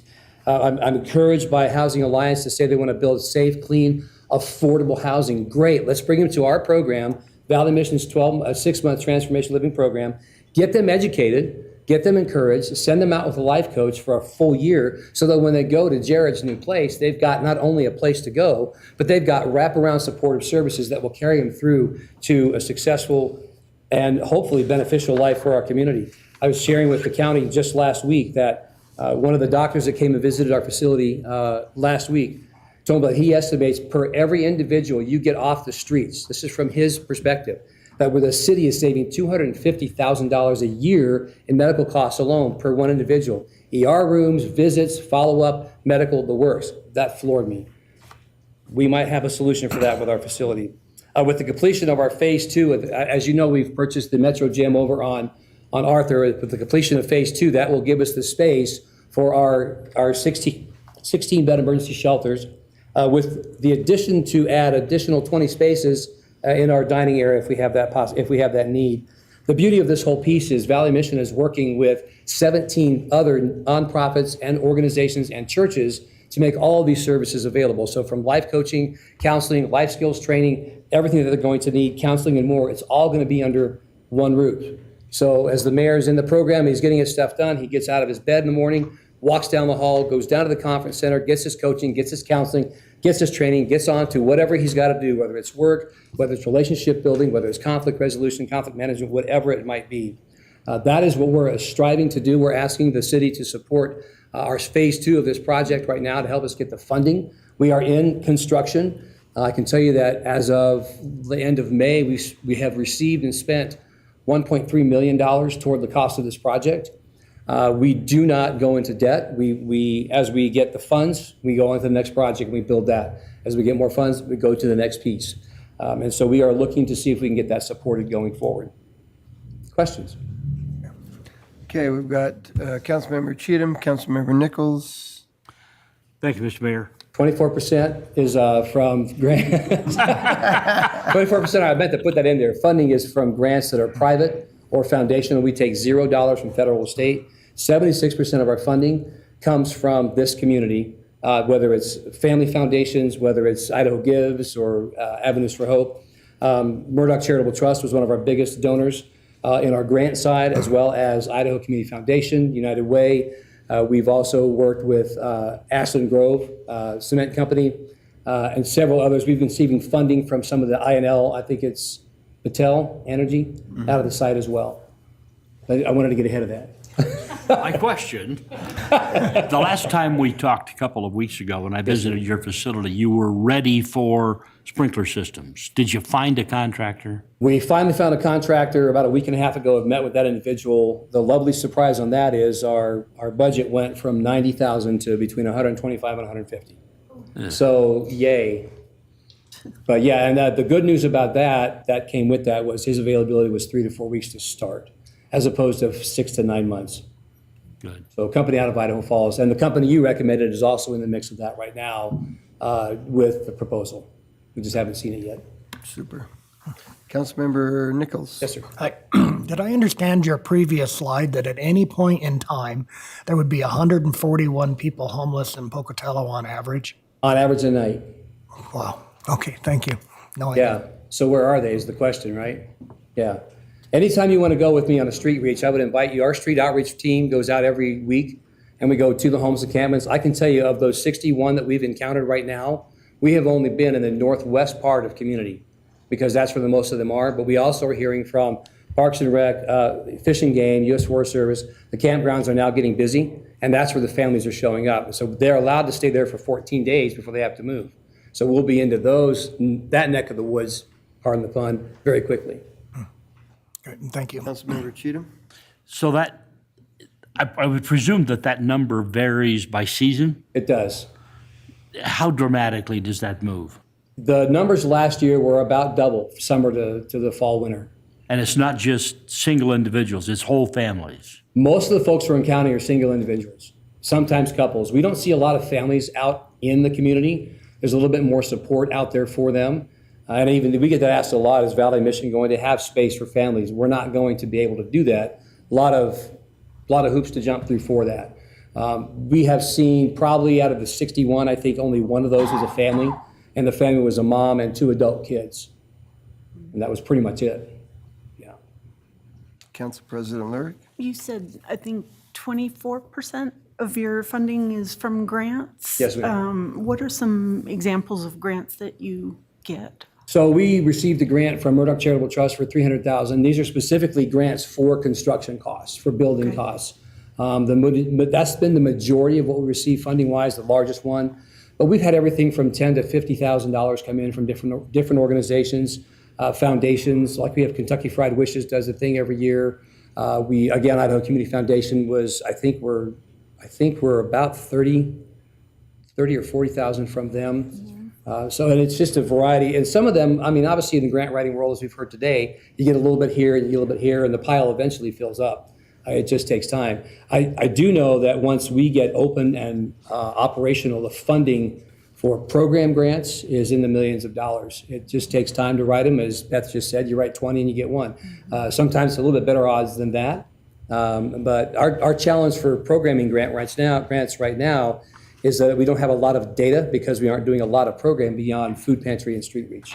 But we know the need is there and we know the opportunity to serve is there. So we're going to go after it. Thank you. Mr. Mayor. Yes, Councilmember Mangum. One of the conflicts we ran into last year on voting to support you was the connection to the church.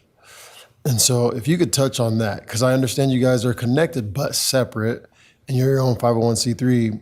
And so could you touch on that? Absolutely. So we are not connected. So in 2017, we launched Valley Mission as a separate 501c3. First Baptist was the founding organization that helped us get the food pantry up and running. Since then, we have separated our entities completely. We are funded by other local churches that were part of their missions budget. They just give money so that we can run our operations. The Valley Mission is a standalone nonprofit that is responsible, governed by its own board, separately from First Baptist Church completely. And we're getting it done. Thank you. All right. Super. Okay, thank you. Carl, thank you. All right, thank you. Okay, our last but not least, Bannock County Veterans Memorial Association.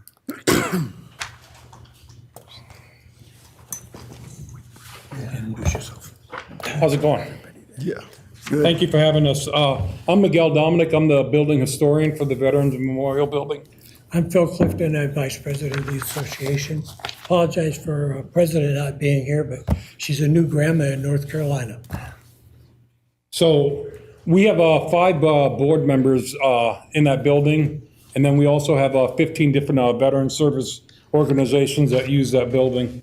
Let's go to the history. Just to give you a little history of the building, the building broke ground in 1924. Most of the funding back then was by bake sales, business solicitations, and then the American War Mothers. And then the construction was finalized in 1926, and the building was opened and dedicated by the mayor back then, 1926. So the public. I've been around, all right, I've been around. The public and veteran events that we host there, we host like hundreds of events, not only for public veteran service organizations, but birthdays, wedding receptions, celebrations of life. And that's Post 1 does a monthly breakfast the first Saturday of every month, and American Legion Post 4 does a steak Friday, second Friday of every month. We also, that building has been used for like political events, polling site, and the PPD also use it for their training with their dogs and things like that. Also attached to the building, we have a museum. The museum also hosts, it houses the Medal of Honor for James Johnson, Pocatello's only Medal of Honor recipient. And we've had local elementary schools there, dignitaries, and the public to tell the story of Bannock's, rich history. I've also published the book on the building that I did on Amazon, just to give kind of a history of the building. The current programs that we offer, we have a coffee shop there that the veterans can come out and tell their war stories. We have a food pantry. We have a laundry machine in there for the vets if they want to come use it instead of using the public one. Future plans are to include like a computer room for veterans to access email, counseling rooms for veterans to meet with reps, and additional support groups. And now to our current situation, which is what we're requesting funds for. On December 28th, we had water damage in the building that came from an overflow in the toilet that ran all weekend, and it ended up damaging the upstairs and the downstairs. What you see in the pictures there is where they've had to tear out the ballroom flooring. We had ServPro come in, and that ended up costing us, the total bill was about $300,000 and some to repair. We got a $100,000 donation from an anonymous source that they donated $100,000. That was used to pay off the lead abatement. And then to do the rebuild of the flooring, it's going to cost another $115,000. Then once that's done, another $57,000 once the floor is completed, and then another $19,000 as the final bill. And this organization that gave us the $100,000 has given us till August 30th to raise more money, and they will match it up to $100,000 again at the end of that August 30th. So we do have different fundraisers going on, like that June 7th, Cruising Through the Decades. But we've gotten different donations given to us. The building is a 501c19. The museum itself is a 501c3. We have no paid employees there. It's all run by volunteers. And I'm probably mainly the main person that's there, like throughout the week, running that building. On the fundraising to date, the number, when they made this, it says 112, but it's actually 125,000, and that includes the 100,000 we've already given to ServPro. And so the bulk of the funds just came from a giving foundation. So in our budget from the county, we get about $67,900 from the county. We get about $14,000 a year from our building rentals, and that's what actually keeps the building going. The county does pay our water, power, sewage, and stuff like that. We did have an insurance company, Farm Bureau, that we went through, but because it was labeled as a sewage issue, Farm Bureau denied the claim because they said that a building built in the 1920s does not have that type of coverage. So that's where we're sitting at right now. Okay, questions? Council? Yes. Council President? I was just curious about the building itself and who owns it. Your name says Bannock County, and I know a lot of people believe it's owned by Bannock County, but I had heard that it wasn't. No, and you're right, because the name Bannock County, a lot of people assume it's a county building, but it's actually owned by the Bannock County Veterans Memorial Association. Okay. And 501c19, I had not heard of that. What does that mean? You want to Do you have, I mean, just briefly, is that? The only difference in that is between a 19 and a 3, as I understand, is the dollars you get go to, in a 3, go directly to providing a service to someone. The 19 can be coverage for historic buildings, refurbishing supplies, or all those type of things you have that focus on the structure itself and the infrastructure. Okay, thanks. Okay, super. Any other questions, council? All right, seeing none, thank you very much, Miguel and Phil, thank you. Appreciate it. Thank you for having us. Absolutely. Council, that was the longest 15 minutes I remember in my lifetime. So with that, we're going to go ahead and take a break. Mayor?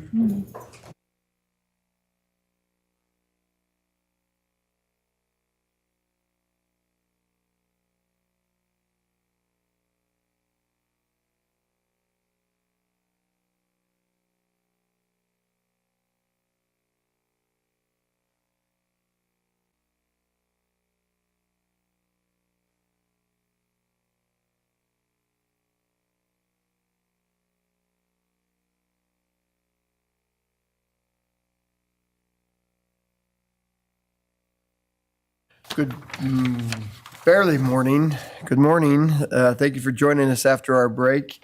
We'll go ahead and continue on with agenda item number 3 is our legal department. Jared Johnson, city attorney, and Andrea Henderson, risk manager, will be in attendance to give a presentation. And I'm just going to have you do both 4 and 5 risk management, and so just roll from one to the other. 3 to 4. 3 and 4. Take 5 too. He was like, all right, We're I'm not doing out. 5. No, we'll let Eric do that. Thank you. Good morning, Mayor and Council. Jared Johnson, City Attorney, as the Mayor mentioned, and Andrea Henderson, Risk Manager. The legal department, pretty simple and straightforward. It hasn't really changed personnel-wise for the last couple of years. We're still at 4 exempt employees, 3 non-exempt, for a total of 7 employees. We're not seeking any new additional staff or any less staff for the next fiscal year. You can see our actual 24, our budgeted 25, and our proposed for 26 on the next slide. All those are based on the personnel that we have maintained. And then our total budgets, total budget for the last 2 years and the following year, or the coming year on that slide. That reflects a increase in our operations, but we're looking at that number and it'll probably be adjusted slightly. We're not looking for much of an increase. Personnel is based on the across-the-board personnel changes, and interfund, I believe, is fairly accurate. We're still tweaking those numbers slightly as well, but our total budget is 1.1 and change. Questions? And that is it for the legal department. Councilmember Cheatham. Is most of that budget then in personnel, the increase in personnel costs? Yes, it is. Is there anything beyond that? No. Okay. Any other questions for Jared? All right. Wonder if everybody's watching. That's how you do it, folks. All right. We'll move into the risk budget, and I'll let our risk manager take you through that. So in the risk budget, it's just me. I'm the smallest department in the city. And here's the information for the increases this year with personnel across the board, nothing new in there, no new position. The biggest increase, obviously, for risk is going to be the increase in the premiums from ICRIMP. We did get our final numbers, and that increase on The FY26 budget includes that increase. Wow. It went up significantly, but a lot of that is we've been really, really diligent in trying to update our insured properties so that we have accurate information. We had a lot of information in the spreadsheets that we had provided ICRIMP that were old. We didn't have the facilities anymore, and a lot of things that we did not have included. So we also added 3 new facilities in this year. And it equaled quite a bit of value, so that increased the property values that we have to insure. And it's just costing more to insure, period. Harder to get insurance, costing more to insure, and we're a high. Yep. We're a high user right now. The last couple of years, it's cost ICRIMP a lot of money with some of the things that have happened in the community. So, Do those projected insurance costs include potential obligations under some of the lawsuits we're under? Yes and no, depends. Some of it, yes, if it's covered by ICRIMP, obviously those are going to play into the policy and the premiums that we have to pay. They usually do a 3 or 5 year analysis to see what they've paid. If they're not covered by insurance, no, that will not be included. That's going to have to come out of different funds. So far, we don't have any that are pending right now that haven't been covered by insurance. Thank you. Is everybody in Jared's department required to say it depends? yes. I just heard that was the right answer. That's right. She's been around it long enough. She knows. That is, oh, sorry, this is work comp. There aren't any positions in work comp. I'm funded fully from the risk budget. We have not increased the budget for work comp for 2 years. You approved a 5% increase last year. That did not happen. And we were able to pull some money from some different sources. I think it was from interest last year to put into a reserve for work comp. So I'm pretty confident this year that we could keep the budget the same without increasing and be okay. We do have reserves if we have a claim that is necessary. Any other questions? So generally speaking, how are our loss ratios on, like on ICRIMP, say? I think we've done pretty well. We don't have a lot of huge claims. Our problem is the little ones. They add up really quickly. We did have some savings this last year. Initially, a couple years ago, we had a $5,000 deductible for every incident, and they have reduced vehicles to $1,500. So that's helping us as far as our portion of the claims. And it obviously then puts a more burden onto ICRIMP because they have to pay a bigger portion of the claims. Okay, thank you. So can I answer that also? Because I know a little bit more. Yeah. We're pretty high. Are we? Yeah, we're in bad shape. We've had a couple very large claims, very large payouts, and so yeah, we've used ICRIMP. I don't get the reports about the attorney fees that are paid. So Yeah. Okay. Thank you. Yeah. I know that sometimes those are hidden and nobody sees those, but I happen to be in a spot that I can see a lot of them, and yeah, it's ugly right now. So, okay, any other questions? All right, thank you. Thank you. Then we will move to agenda item number 5 is Marshall Public Library. Eric Seuss, Library Director, will be in attendance to give a presentation.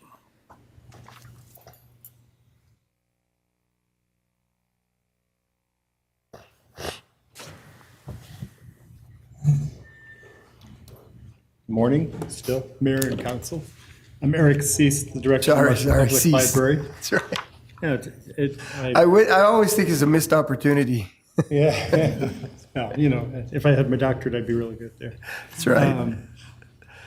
So personnel headcount, we are actually down to the lowest number that we've had working at the library since I've been here in 2011. Part of that is that this past year, we moved our maintenance personnel. We have two, we had a maintenance person and a half-time maintenance person that we moved over to the city's maintenance program. And so that's part of that number dropping. But other than that, that's where we stand there. Budget-wise, salaries and benefits, that same move is represented in the difference here from the budget of 25 to 26, from 1.81 to down to 1.78, and that's with the salaries no longer on our books, but as part of the maintenance shift that was done there. Revenue, the numbers are fairly consistent with where we're going. We are, our other revenues, they had been annually adjusted, and we hadn't noticed that they'd been consistently increasing them every year. That number there, the 25,534, is a more accurate number in terms of our actual revenues rather than what had been projected in previous years, and so that's actually coming in at an accurate level there. Expenses.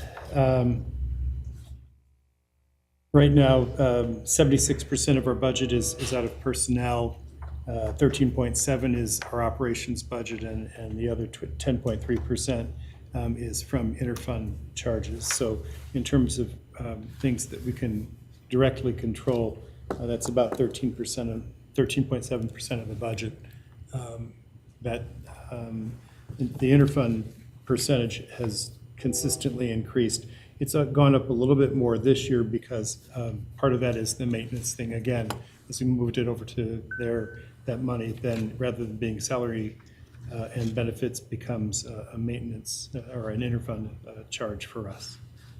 And so that's where we are. Any questions? Can you back up a couple slides for me? Absolutely. 2278.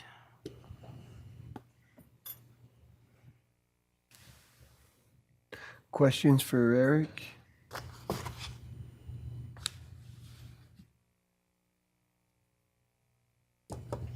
Okay. So, Mr. Mayor, am I inaccurate in assuming the library's got about a $75,000 surplus in at the end of the year if all those numbers work right? Good. And you jumped up real quick. I'm not sure what you're asking. Councilmember Cheatham, you're talking about, here it shows revenue, on the other slide it shows expenditures, and you're doing the math. There's a difference of about 65,000. Okay. Right now there is, as we all know, the property tax numbers are not completely all in. We have not, and because of that, we can't completely allocate everything. This is going to change a little bit of those numbers, and a little bit of the interfund transfer numbers are still a little bit in flux. But the difference between the expenses and the revenues right now is about $65,025, I believe. Yeah.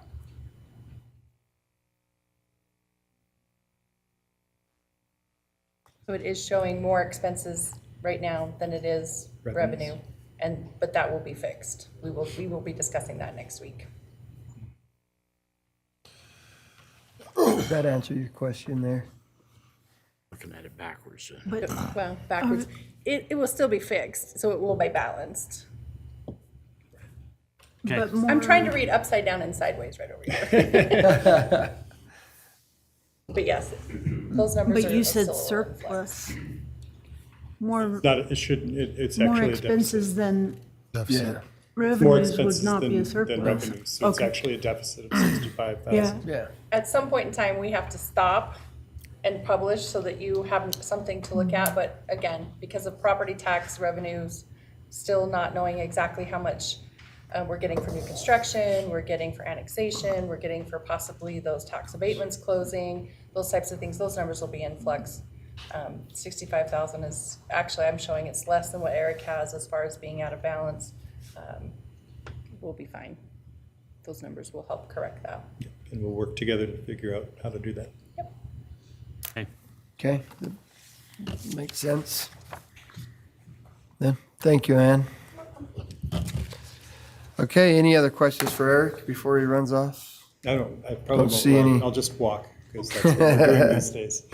Sounds good, thank you. And we'll move to agenda item number 6 is Pocatello Regional Transit. Skylar Beebe, Pocatello Regional Transit Director, will be in attendance to give a presentation. Thank you, Mayor. Good barely morning, council and mayor. Thank you for having me today. To start off with today, just go over some quick key accomplishments that we were able to have within our department. Last year in 2024, we had nearly 200,000 trips that we performed system-wide. Also, we were able to do our sidewalk project, which was in conjunction with CBDG funds and 80% federal grants that you may have seen in the Bonneville area through the number of streets. That a lot of those sidewalks, curbs, ramps were all redone. And again, that was grateful for our transit grants that were able to provide that and provide better access to the bus stops along 7th, Center, Clark, and so forth. And of course, that was a great improvement for the community. We also were able to do a couple of new bus stop shelters, 6th and Sublet, so just behind the city hall here, we were able to replace that one. And also, as you recall, we also had the bus stop shelter that's on Humboldt with part of the project that Idaho State University had with their big parking lot. They were willing to provide the match to purchase a shelter that we had grant funding for. And so it greatly improved that bus stop that is pretty heavily used there on campus. Also, in 2024, we had no reportable safety or security incidents, and that's really important on our part, and those are usually bigger items that get reported to the federal government. And so thankfully for a while, we have not had any of those. Here in 2025, we continue to have our travel training program and outreach, which is through our mobility management. That is managed with the Southeast Idaho Council of Governments, CCOG, that does that for us. So they do a lot of travel trainings throughout our service area, which is super important because if I had $1 for every time someone said they didn't know we even had a bus system, I probably wouldn't have to work. But they get out there and help with that. And, because what we find is people, until they need to use the service, they don't know it's available. We also have our summer youth program. This year we received about $1,600 in contributions from 3 different credit unions. And that pretty much allows for over 3,000 rides to the youth in the community. We started this a few years ago, and the first summer that we had about 800 youth that were riding. This last year we had about 3,400 youth that rode, and so we've seen a big increase as we do that year after year, and the community really looks forward to that every single year. Another improvement that we've done this year is part of our about a $500,000 project we had a couple years ago. We were able to implement on our website real-time data so that the community members can know exactly where the buses are at any given time, and then also improvements to our door-to-door service. It's almost like an app that you might have with, if you're receiving a package or so forth, that tells you when the bus is about to show up and so forth. And then, of course, an app that goes along with all of this to help our patrons. We also received 3 heavy-duty buses and a medium-duty bus. It was a transfer from mountain rides in the Sun Valley area. They're converting their fleet over to electric, and so they had no use for their diesel buses. And so we gladly accepted those, and as the council may remember, there was no charge for that. And so they still had federal interest involved. They're a useful life, and so because of that, they were able to be molded right into our fleet. And it saved us, it's probably about $2 million worth of buses that we got for no cost. And so that was big for us. And then this year, as we continue to update our fleet, so far we received within the last few weeks 6 brand new light duty buses. These are 16 passenger buses, a medium duty bus, and then we'll have a new heavy duty bus that'll be here this summer. For our headcount has not changed over the last number of years. So we've maintained what we have with the people that we have. And I usually like to try to note here that about 65% of our employees are the variable hours and seasonal. These individuals work year round. And again, with our headcount, our department could not function if it wasn't good for the good men and women of our department.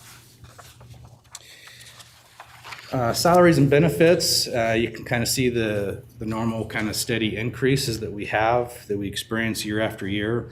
And I anticipate that some of these will change as we have more final numbers as we continue on. As for our revenues have stayed pretty consistent. The variations that you'll typically see here is really because of our capital. As we have more capital or less capital, that's what ultimately changes the reimbursements that we have for federal grants and local match. But that's really the changes that we see in revenues.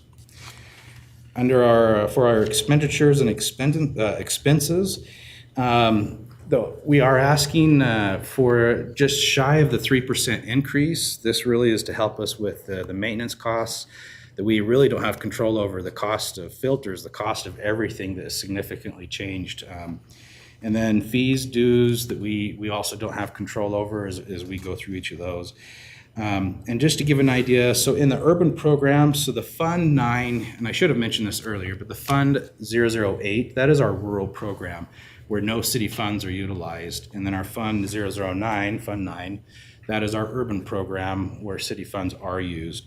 And so of that, about 3% in the urban program, this is just over $13,000.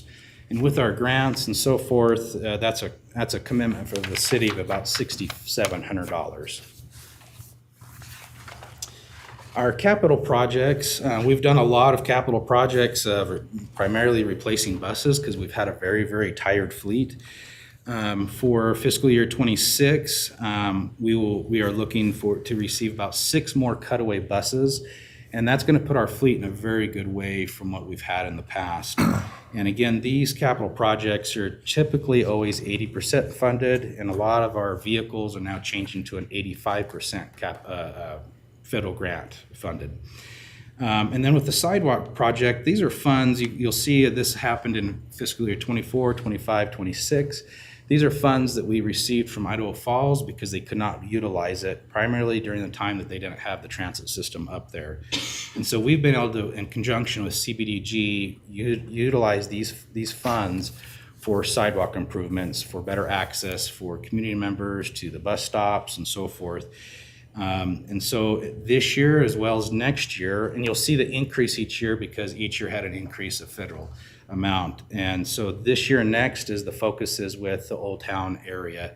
And again, curbs, gutters, ramps, everything you can imagine with the sidewalks. And that concludes my presentation, unless there's any questions. Okay, I've got some questions. Councilmember Nichols, then Councilmember Cheatham. So if you cut out federal grants and you cut out capital improvements and you cut out sidewalks, we just look at it from an operational standpoint. What does the city contribute towards your budget? So currently this year, the city contributes just over $600,000 to the match for our grants, for just the operations. Just on the match? Well, not just operations, that'd be the salaries, benefits, operations. Okay, but without matching grants or capital improvements, just on the operational side? Correct, yeah. Okay, perfect, thank you. Councilmember Cheatham. Thank you, Mr. Mayor. Mr. Beebe, are there rumors about, in your transportation world, of what may happen to those grants? Yeah, in my world, you just always worry about grant funding. We always have and probably always will. Specifically, I think to the recent events, as we've worked with our Region 10, which is out of Seattle, that's the Federal Transit Administration office that we work through. They haven't shared any concerns with us in regards to our formula grants, our standard grants that we receive. The only concerns that they've shared is possibly with capital grants. So everything that we have right now is we don't have any issues or concerns with. It's future stuff that they'd be looking at with capital. But even then, that's unknown. That's just kind of the part that's on their radar. But our regular grants that maintain our typical funding, they're not real concerned with right now. If I may follow. So capital grants would be the acquisition of new rolling stock? Yes, yeah. But our stock is in pretty good shape. Yeah, after next year, after the purchase of those vehicles, we're going to be sitting better than we probably ever have. Okay, thank you. And that's taken us a lot of years to get there. We've slowly just come up with that replacement plan, and so we're just finally there. And thankfully, if there's any capital issues with the grant side of things, we'll be in a good place until they get that sorted out. Skylar, the sidewalk improvements, the money we've been getting from that Idaho Falls does not get, but we get because of that. That is for the next couple of years, we'll be getting that money as well. Yeah, so there was 3 years of grant funding that they weren't able to utilize. So that was the funding we used last year, this year, and then next year. Okay. Yeah, and if needs be, that can roll on if we're not able to expend that in time. So we can roll that into fiscal year 27 or so. Okay, super. All right, questions? Thank you.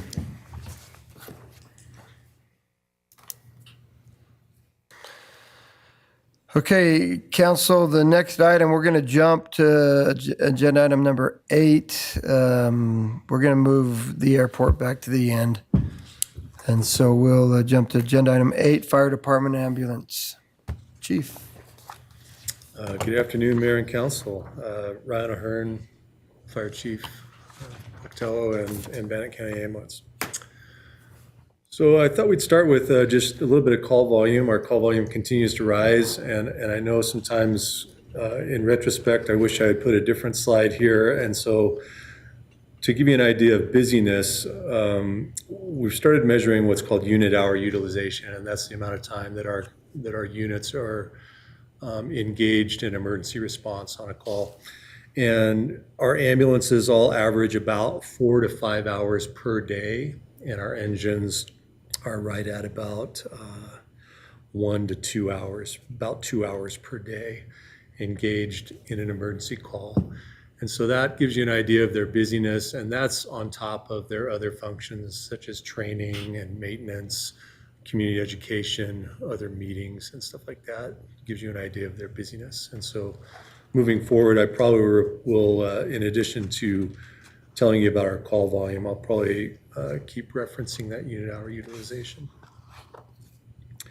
We're able to accomplish quite a few projects that were in the works for a number of years this year, most notably probably the station alerting system, which is up and running, and it has been a great improvement in reliability and dispatching for our units.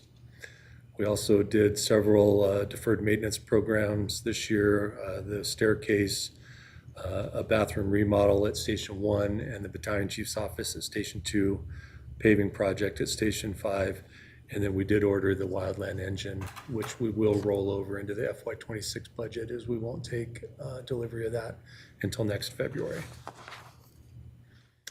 On the fire side, our personnel headcount remains the same at 69. And you can see our revenue sources here. I will call out the deployments. You do see an increase in revenue this year. We did increase the deployments previously from 515,000. We increased it to 1 million. And that is a potential placeholder. We only deploy, under this Idaho Cooperative Mobilization Agreement. And anytime we deploy, it's under this agreement, and we know that we'll be reimbursed. And so we budget for the expense, the personnel, and the operating costs. We also budget to offset that with the revenue, so it's revenue neutral and doesn't affect the tax ask. Mr. Mayor? Yeah, Chief. Chief. Councilmember Mangum. Thank you, sir. Chief, are we expecting deployments to increase or the dollar to increase? Obviously, it's it's the same, but yeah, I think we will see an increase. We did almost 1 million last year. Okay.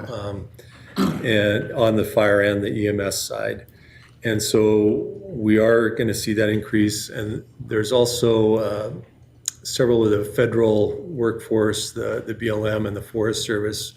They're having difficulty with recruitment and retention, and so we anticipate there to be a focus on using local partners. And the current administration also has a focus of wanting states and local municipalities to have a greater share in those response areas. And so we anticipate deployments to continue to increase. So are we looking at this as an increase in what we're going to receive as a revenue for per deployment, or are we increasing the number of deployments? I probably should have asked that I question. think those are related. As we increase the number of deployments, costs will go up, reimbursements will go up, and also that share of revenue that we're able to realize through the use of our vehicles to cover the cost and the wear and tear on those vehicles, that will increase as well. So just real quick, we're trying to avoid more amendments, budget amendments. Yeah. And so to do that, we realize that we've been getting about a million, just under $1 million a year, but we've never moved the dollar amount that we had in there to be able to spend. Yeah. And so we're just increasing that to what we've been receiving. And there's a pretty good chance next year that if things go the way that they have been, the chief's been talking about them anyway, we'll be back here again next year at the same spot, increasing that yet again because there's just so many deployments. I think when we presented to you, I believe in January, we kind of did an overview of the season, and we were able to interact a lot on fires, mostly in Idaho. So Yeah. It was a very successful year. Thank you, sir. We have several capital projects that we're looking for in FY26. Those will be using existing capital funding that will roll over. So we're not asking for any additional capital in the FY26 budget. Salaries and benefits, not much to point out there. Those do include a step and a table adjustment per the collective bargaining agreement. And then our expenditures, this represents a flat operating budget. We did have some increases you'll notice here in FY26. We talked about that $1 million increase. This is the expense side. We included $600,000 increase on the personnel side to cover the wages and backfill there, and also $400,000 on the operations side.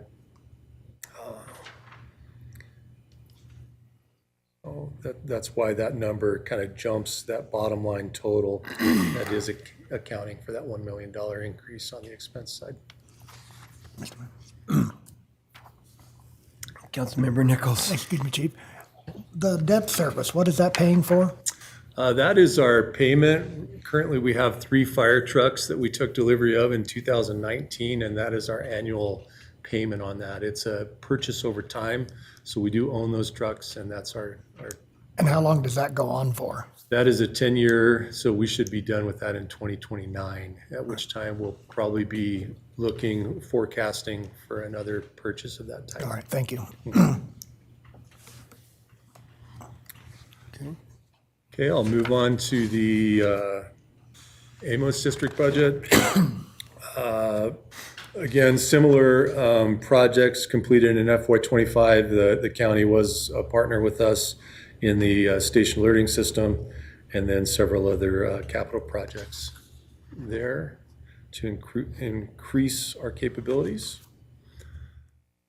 We have asked for an increase in headcount with the county, and we have not had an opportunity to get before them to present in this fashion, but we are asking for additional personnel on the county side in anticipation of potentially staffing a unit in South County out of that McCammon station that the county was a partner in.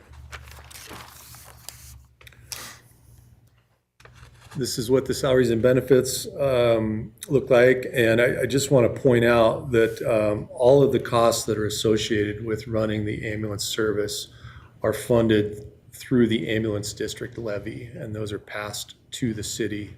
So everything that I'm presenting here under the county, under the ambulance district, does not affect the Pocatello General Fund or the tax ask.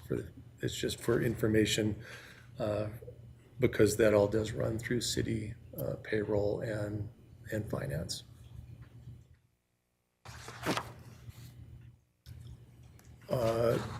slight increase on operations and maintenance budget on the county side to account for increases in medical supplies as our call volume increases. There's more of a demand, and we are seeing some inflationary costs there. The deployments work a little bit differently on the county side because of the contractual relationship through that intergovernmental agreement. And so we probably will see amendments potentially on the county side through the city to account for that increased funding. Last year, we only saw one EMS deployment. This year, we had one right at the beginning of the fiscal year. And so we do see more deployments on the fire side than the EMS side, but that could change. So. Questions for the chief? All right. Okay. Thank you very much. Chief. Then we'll move to animal services is what we've got next. Thanks. Okay, well. Okay, well, we'll go to Pocatello Regional Airport then. Christy just made it by the skin of her teeth.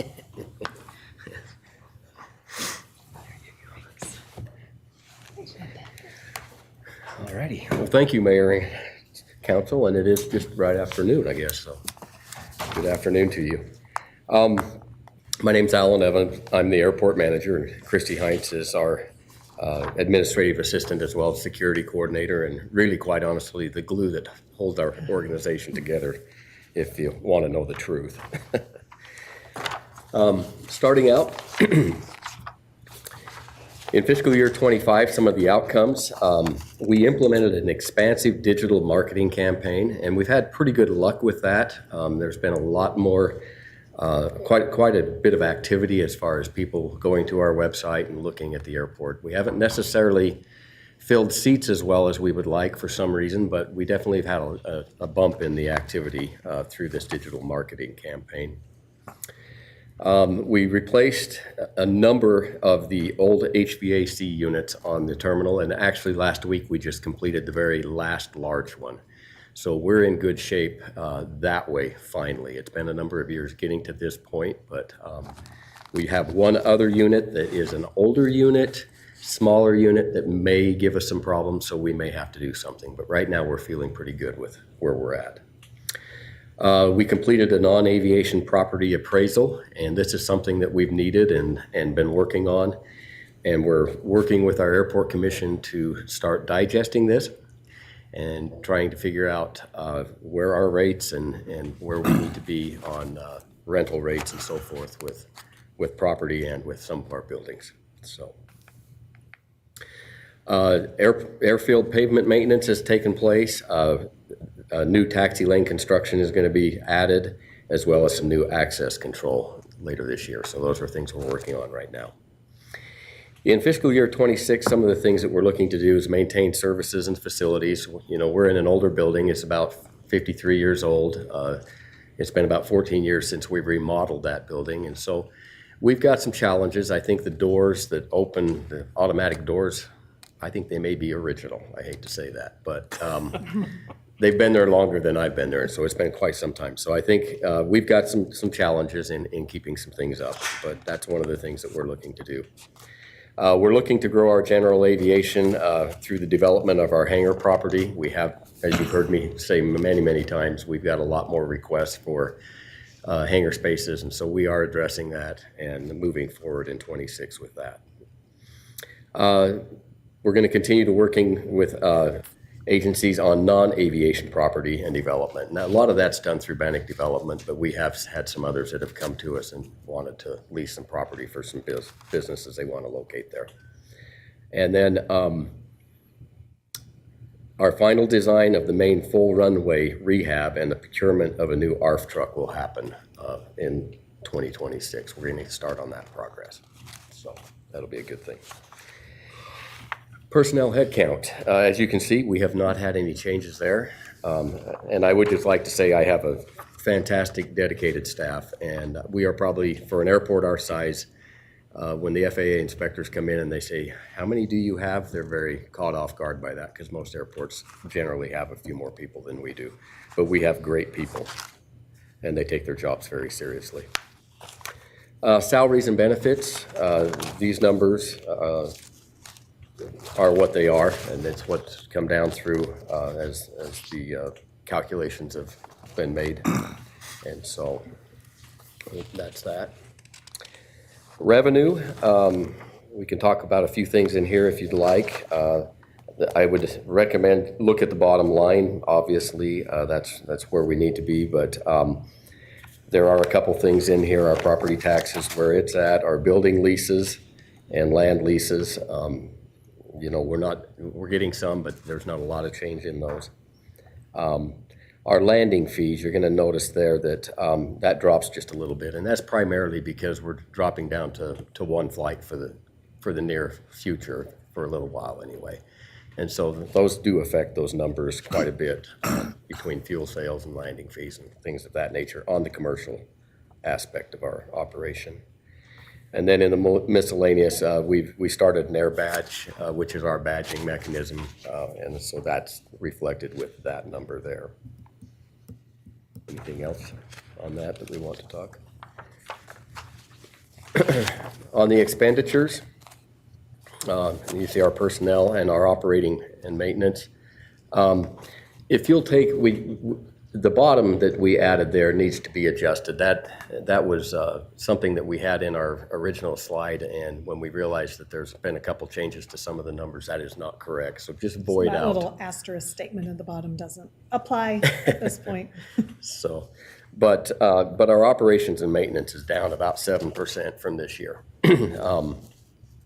So we've got some challenges there. Part of that is because of our revenue, and I think we'll talk a little bit about that, but our revenue is, in order to budget, our revenue's not quite where it needs to be, so we're not quite able to take what we need to So take. we're actually going to be down 7% in our O&M budget over what we are this year, just because we don't have enough revenue to take any sort of an increase and actually a decrease. We also took almost half out of our capital line. You'll see that also was to balance our capital line. At this point for next year, we are hoping to establish a savings for the future large capital needs, and it's on the next slide too, so we'll get into that. But that was yeah,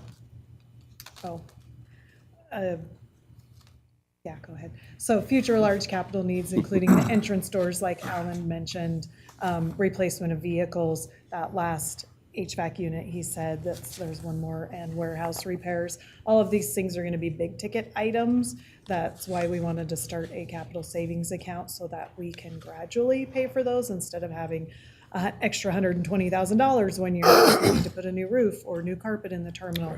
So we started trying to budget for that this year. As you'll see, we've already had to remove about half of what we wanted to budget for next year in order to balance.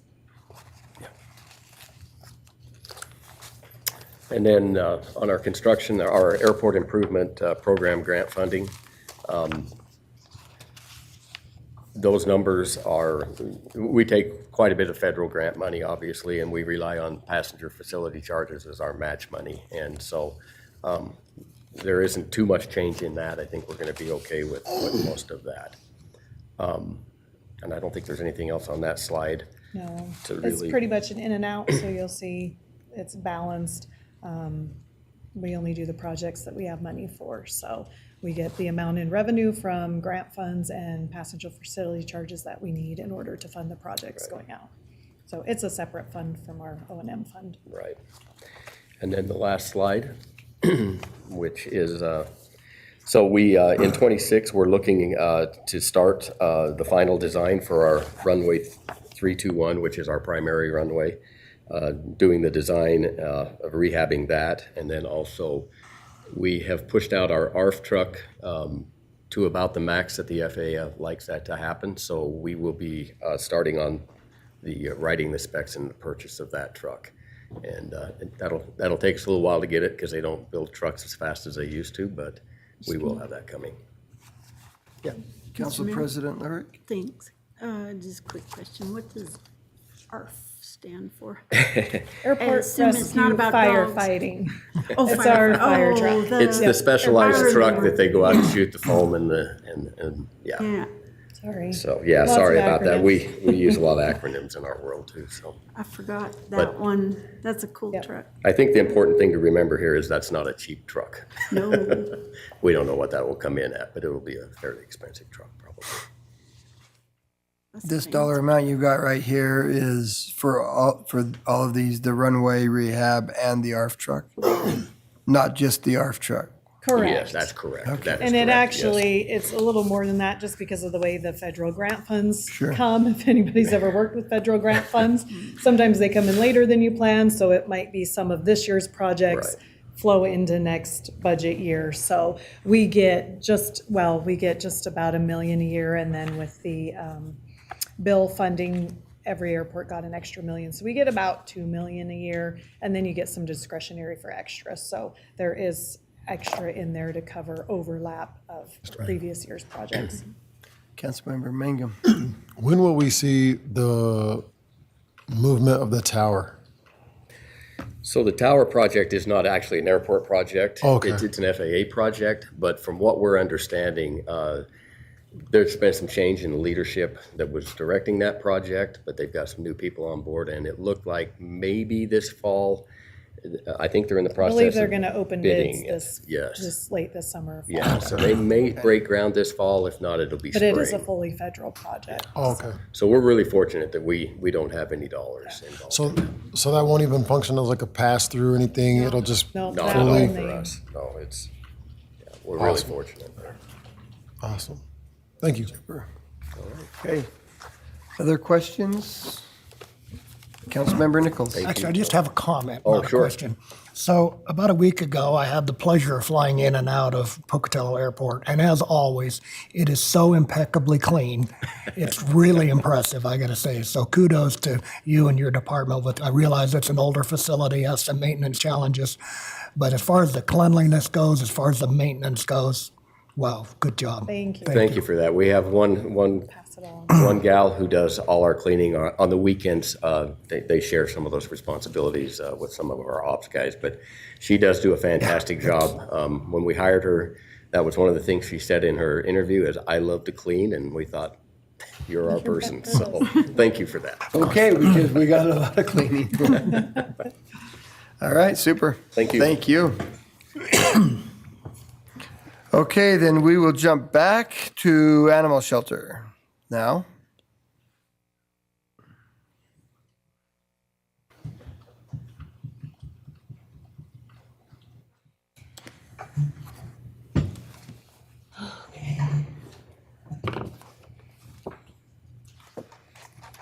Hello. Hello? Hello, Mr. Mayor and Council. All right.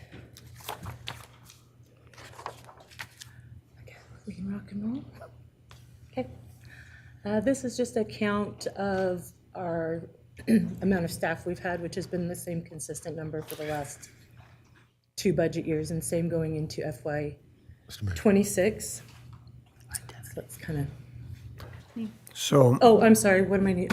you just need your name for everybody watching and your position. Jennifer Brown, Management Assistant at the Animal Shelter.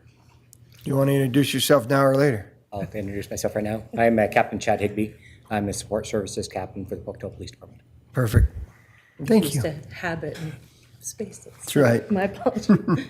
So this is our employee count. Like I said, it's staying consistent going into FY '26 at this time.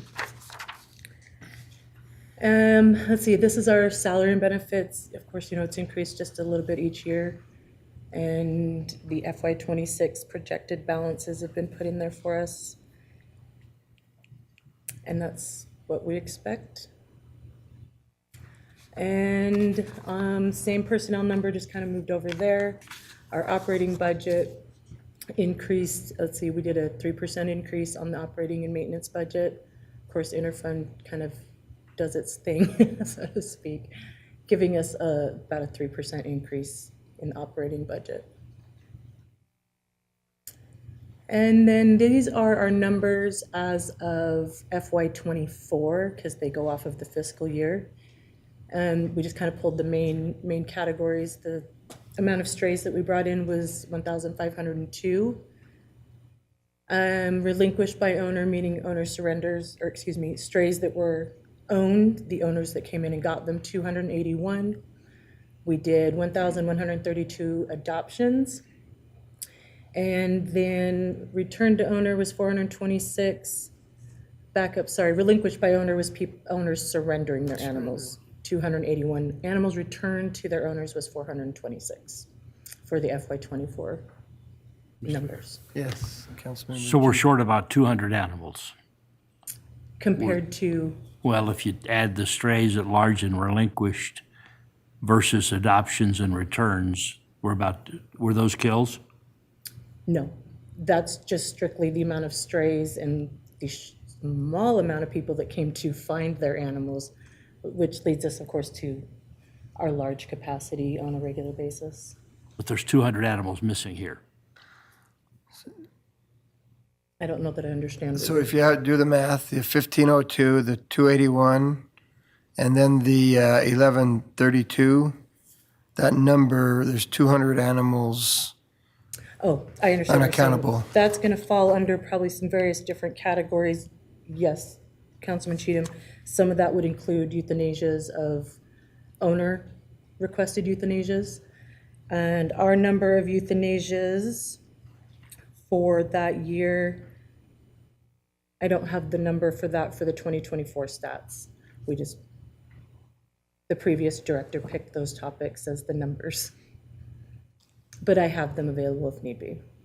So if an owner if I may, Mr. Mayor? Yeah, absolutely. If an owner brings a pet to you for euthanasia, do they pay the cost of that euthanasia? Yes, which is $40.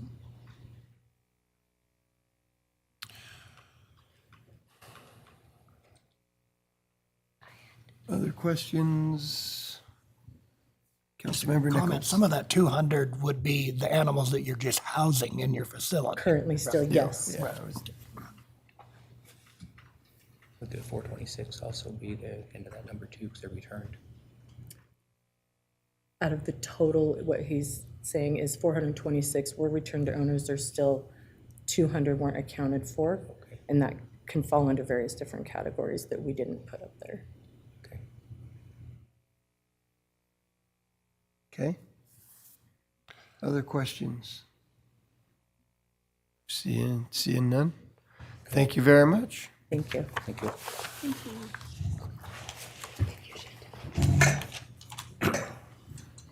Okay, council, thank you for your work today. Before we adjourn, though, I'm not sure, Ann is going to give us direction for tomorrow and For later. tomorrow, and just a reminder going forward. I know there are some questions about, we're talking different numbers that are on slides, different numbers that the departments are presenting. Again, you have to remember, we are doing snapshots in time. Because just like you and your personal budgeting, sometimes your landlord doesn't say, oh, by the way, remember it said I could increase your budget or your lease by such and such, and I forgot to tell you that, but I'm gonna tell you that now. We still have numbers in flux, just like anybody else would have. Like Andrea showed in the risk management budget, that number came in after snapshots in time. We have to allocate that out to different departments, whether or not that was the snapshot in time. We try to give you as much up-to-date information as we can, with the understanding, please reminding everyone that we are doing snapshots in time. So things will be changing up until we actually go to publication, which you will see that in the middle of July. Hopefully our plan is by the time we get to the work session in July, you will have the firm enough numbers that you will need to be able to go to publication. So I just wanted to throw that reminder out there. We still have a lot of time in between now. Departments started putting budgets together in March, so this is a big, long process for us, and numbers do tend to change for a lot of reasons. But going forward for next week, we're going to, again, continue with department presentations. You will have more for this week, more departments, you'll have more slides to go through, and then the following week is when we'll be working together to try to balance the funds. We will hopefully have more accurate information from the county. Christy Clauser from Bannock County, again, is an incredible resource for Chantel and I, and she is more than happy to work with us in order to make sure we have the most accurate numbers we can have from the county for next week. So that's it going forward, Mayor. Super. Any questions for Ann and what we're doing? Okay, then. Thank you. Thank you, Ann. Chantel, thank you for your hard work over there. Appreciate it. With that, it went smooth. With that, we are adjourned.